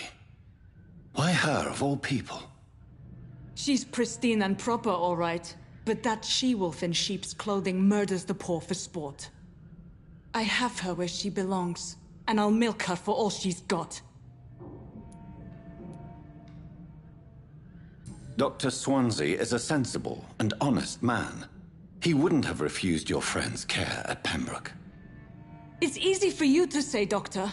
These people cannot go to the police, nor to the hospital. They don't even speak English. They depend on me for everything.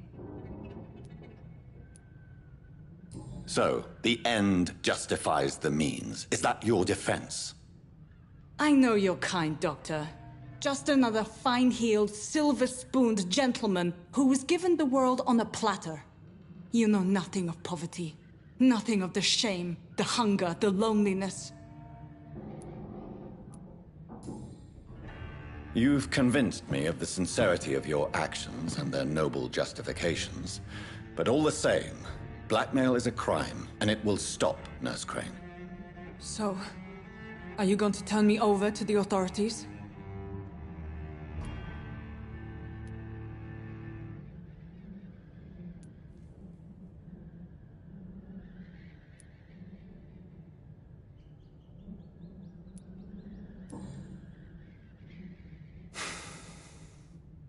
No. Your place is here. Jailing you would be an even greater crime. So, here is my proposition. I'll look the other way on your little enterprise. In exchange, you will resign from the Pembroke Hospital and provide me with medical supplies when the need arises. Dr. Reed! That sounds like a business proposition. My accomplice, then? No, just a privileged client. My research may require the occasional rare piece of equipment or ingredient. I'll pay good coin in exchange, fair and honest, to help finance your noble endeavors.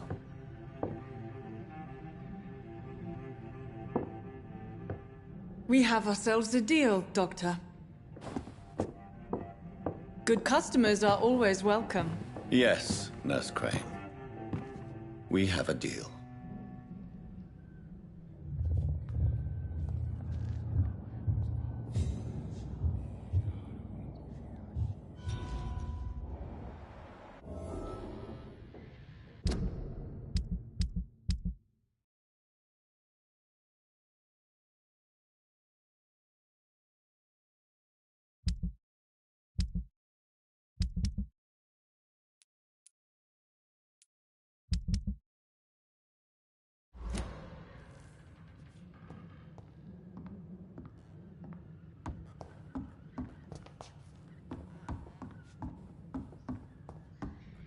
It's locked, all right. I cannot enter.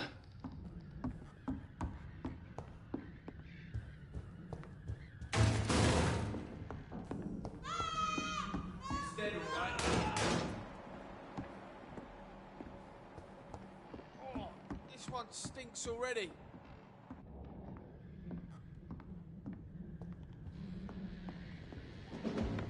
Elite! Elite! Get their weapons ready!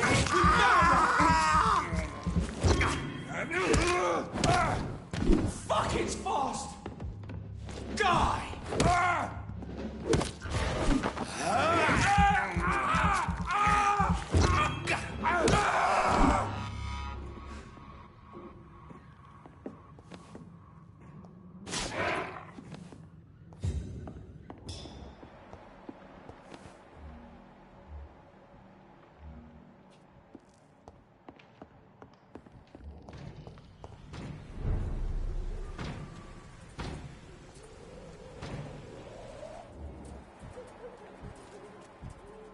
This one's mine!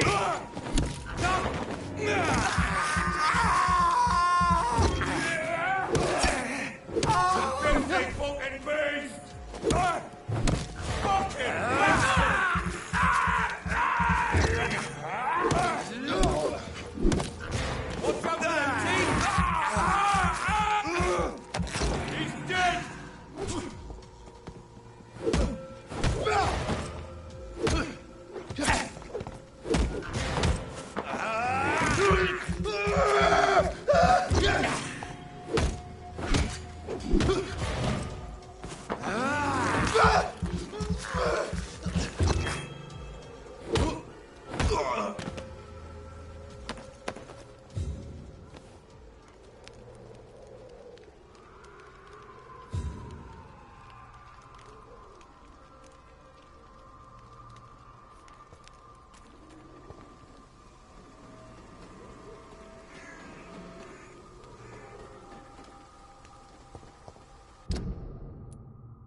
Its effectiveness has been proven. The wet boots will be proud of me.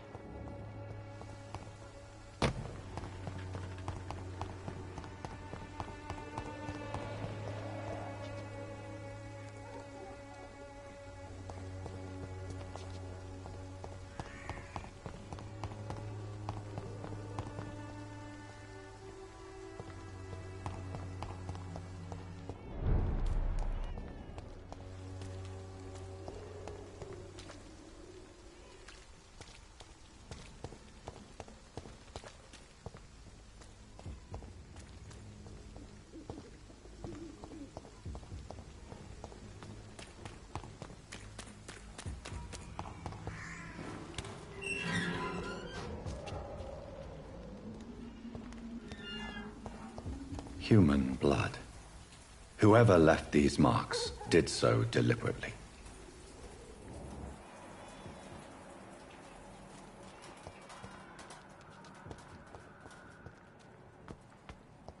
Kill it, boy!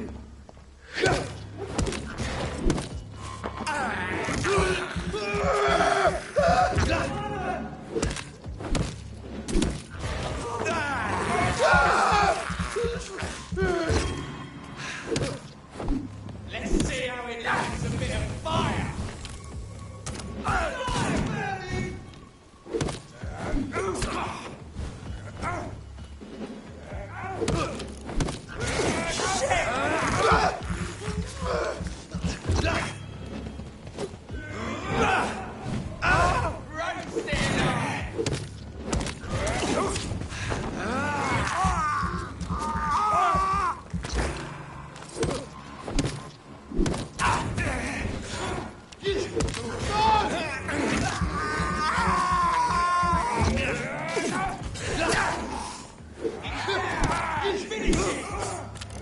It's hurt! Die, Burn it, boys! Die,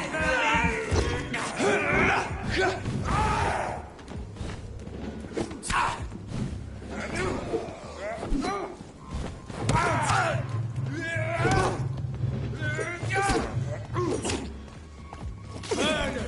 That's what you do, leeches!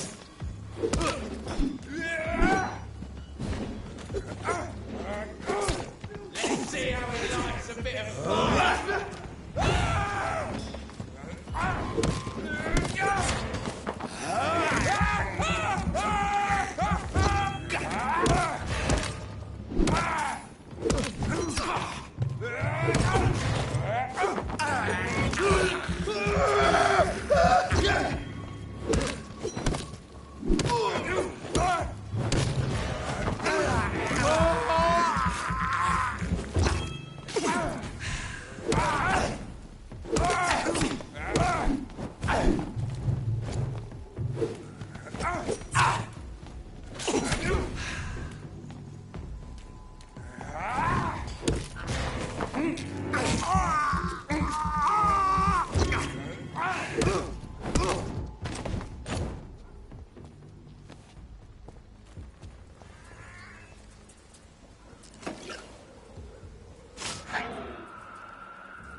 Back in the grave!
Die, vermin!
Good evening, Miss Howcroft.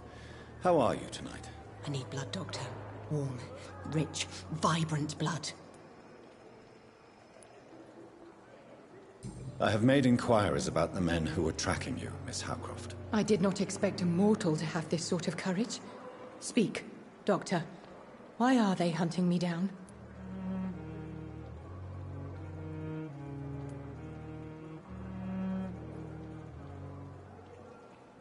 It was a misunderstanding. These hunters were in fact looking for a very different creature, but they mistakenly put their sights on you. I knew it. I have become undone. Those hunters have discovered me, but they don't know what I'm capable of. If you'll accept some advice from a petty mortal, I think you should assume a low profile and just quietly disappear into the shadows. You are right. And you have served me well, mortal. Take this as a reward for your time. Perhaps I will allow you to drink deep of my blood. One day. Thank you. I'll keep that proposition in mind.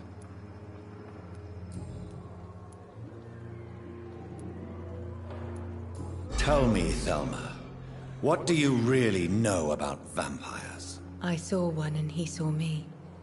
I watched him hunt and kill. I saw his terrible wounds heal as his victim died.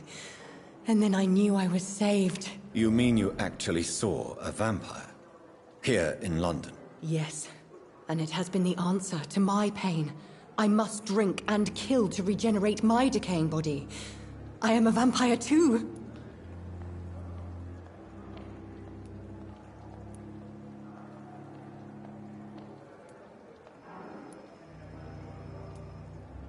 You have no idea what problems your claim could cause if heard by the wrong people, Miss Howcroft. You must stop this nonsense, now. Why fear the truth? Strange things live in the dark, Dr. Reed. Strange and ancient beings that were here before this island even had a name. Tell me, Thelma, why do you feel so attached to Mr. Elwood? Why him? I'm not sure, Doctor. I think we have a bond of some sort. We've both suffered so much. He's the only mortal I find interesting.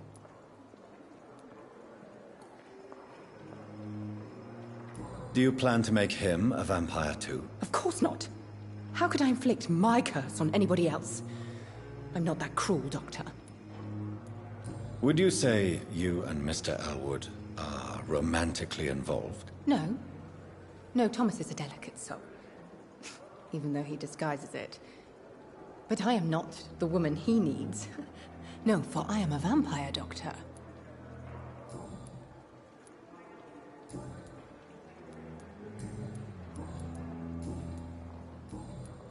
I'll leave you, Mistress of the Dark, to your nocturnal activities.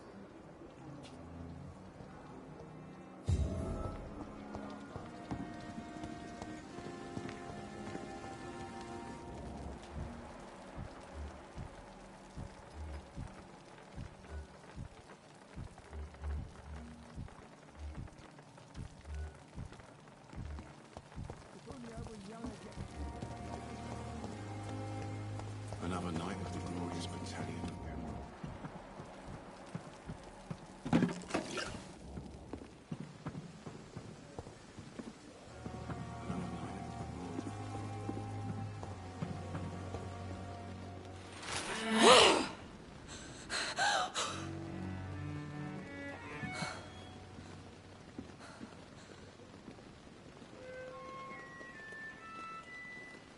I would ask you to avert your eyes, sir. Or did you not know it was rude to stare? I knew it. Speak up, Dr. Reed. I like a man who speaks his mind.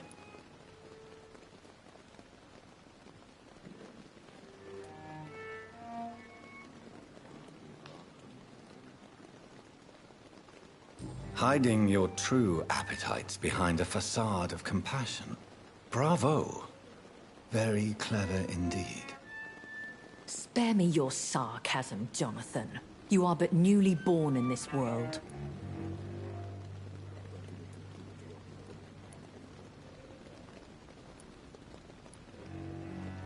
No need to apologize, my lady. I know exactly what you endure. The situation is somewhat awkward nonetheless. I have not been observed sustaining myself for many decades. I have to say I'm a trifle embarrassed. Anyway, I have concluded my inquiries concerning your blackmailer. I see. Please excuse my agitated state. Under normal circumstances, I wouldn't let anyone see me in this condition. I must confess I have not put an end to the blackmail, my lady. Unfortunately, I could not bring myself to do it. I'm so disappointed in you, Jonathan. I didn't expect this from you. Lady Ashbury, you yourself admitted how ridiculous the sum of money was. I can assure you, it was all used for charitable ends. Well, you are full of surprises, aren't you, Jonathan? All right, say I trust you, but you will still pay the ransom. That is only fair. After all, it was you who failed to bring this problem to a satisfactory conclusion. I believe I could agree to that. And since a lady always keeps her promises, I will now answer any questions you may have.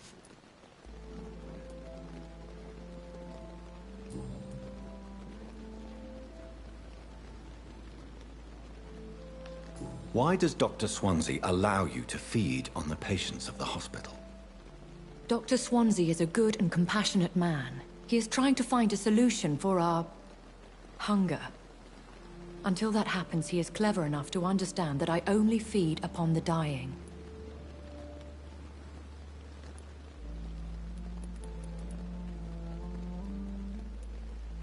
What do you know about this Brotherhood of St. Paul's Stole? The Brotherhood is well known amongst London vampire society. As long as our kind is discreet, and as long as they do not interfere, we have come to a mutual understanding. And no one suspected you of the murders? As you well know, suspicion has recently fallen on me of killing for pleasure. But you have my word, Jonathan. I take no pleasure in taking a life. I know this is beyond the pale, but may I inquire your age? Really? And I thought you were gentlemen. If you must know, I'm 27. I've been 27 for a long time now, and 27 I shall remain.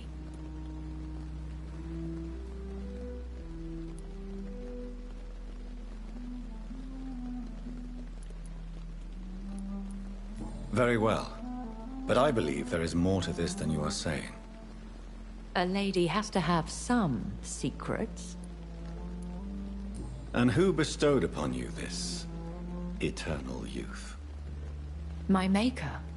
He left this isle a long time ago. Why did you save me in the canning factory? I could hardly stand by and watch such a promising young blood as yourself be torn to shreds by some gutter scowl.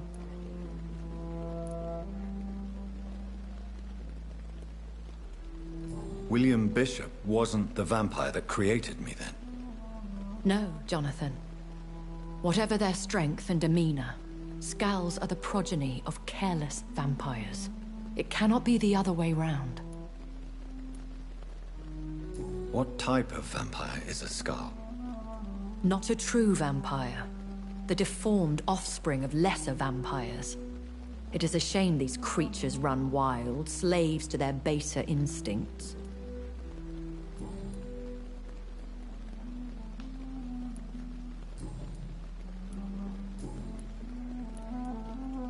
I've been away from London and England for 3 years. This isn't the city I remember. Things have gone from bad to worse here, Jonathan. I've lived in this city for a long time, and I've never seen it like this. The Spanish flu has hit London that bad? Yes, but it's not just that. I've heard things. Things I've not heard for a very, very long time. There are whispers in the shadows. Something far worse than the Spanish flu is here in the city. What is it you fear? Fear has long since flown this form. But there is something malevolent circling us. I feel fear is merely waiting in the wings. Are there many vampires here in London? Immortals are of a rare breed, and we often tend to hide. But you may occasionally meet some of us at night. Do you know any of them? Have you an idea of the identity of the vampire who attacked me? You mean your maker? No, Jonathan, I have no clue. But I fear he or she is as careless as cruel. To let you discover your new condition by yourself. What do you mean? Every now and then, you may discover an immortal in the deep of the night. But we are a rare and reclusive breed. Our progeny is almost never accidental. Will they all be as affable as you, my lady? I do not see why not. But remember, even the shark smiles before he bites. That sounds like a lesson from experience. Vampire politics are as intricate and sometimes tedious as a game of chess in a gentleman's club. I've learned from experience it is best to decline to play. When I awoke, changed, I was chased and attacked by vampire hunters. Prepared and well-trained. Though I can't be certain, more than likely it was the once glorious Guard of Priwen. Once glorious, but still dangerous. They have seen better days, but all fanatics are dangerous. You would be wise to stay clear. They are sworn to destroy our kind. You make them sound like some sort of cult. More a society. And like all the best ones, a secret society. I thought them almost gone, but it seemed they have been recruiting.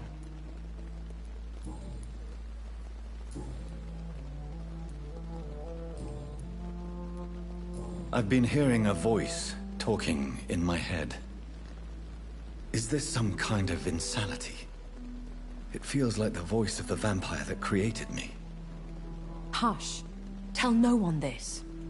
It would be unwise to talk of such things amongst British immortals. Speak no more of your maker. How could this cause offense? Only the powerful immortals can mentally call to their progeny. No vampire or hunter will sleep easy, knowing that an unidentified elder is stalking the streets of London. Excuse my forwardness, but... are you my maker? Me? Goodness, no. Only a foolish immortal would create a progeny without taking precaution, and I'm no fool.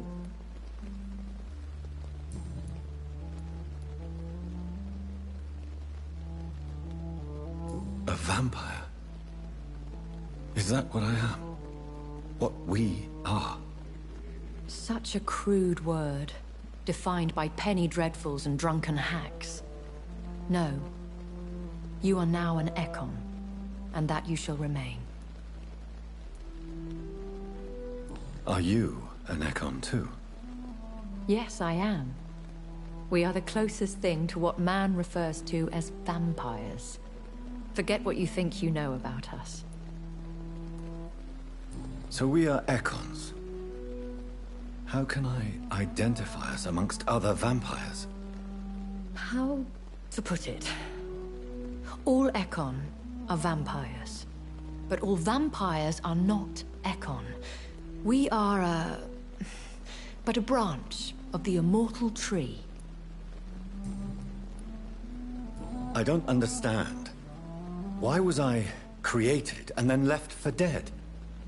That is a question only the one who made you can answer. It's not normal practice. I doubt even if you find him, he will answer you, considering how cruelly he treated you. So me being a vampire could have been a mistake. I very much doubt it, Jonathan. Contrary to the legends, it is not as simple to make another vampire by just biting someone. I'd like to avoid creating another vampire by mistake anyway. Tell me, how is it done? The process is dangerous. It could even kill your potential progeny. If you did decide to sire an offspring, they must drink of your blood, Jonathan.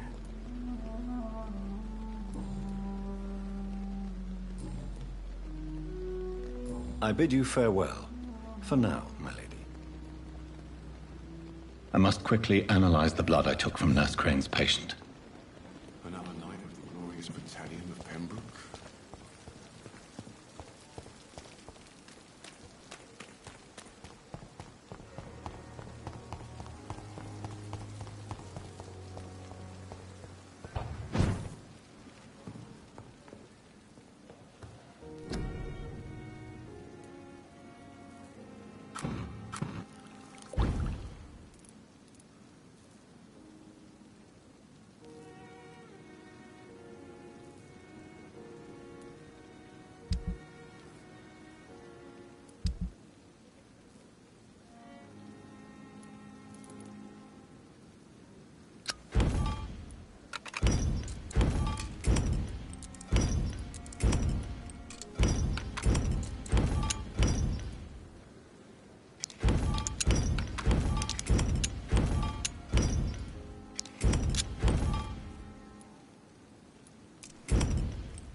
Razvan Vasily was infected by Spanish flu, but also has the highly unstable blood of the Scowls.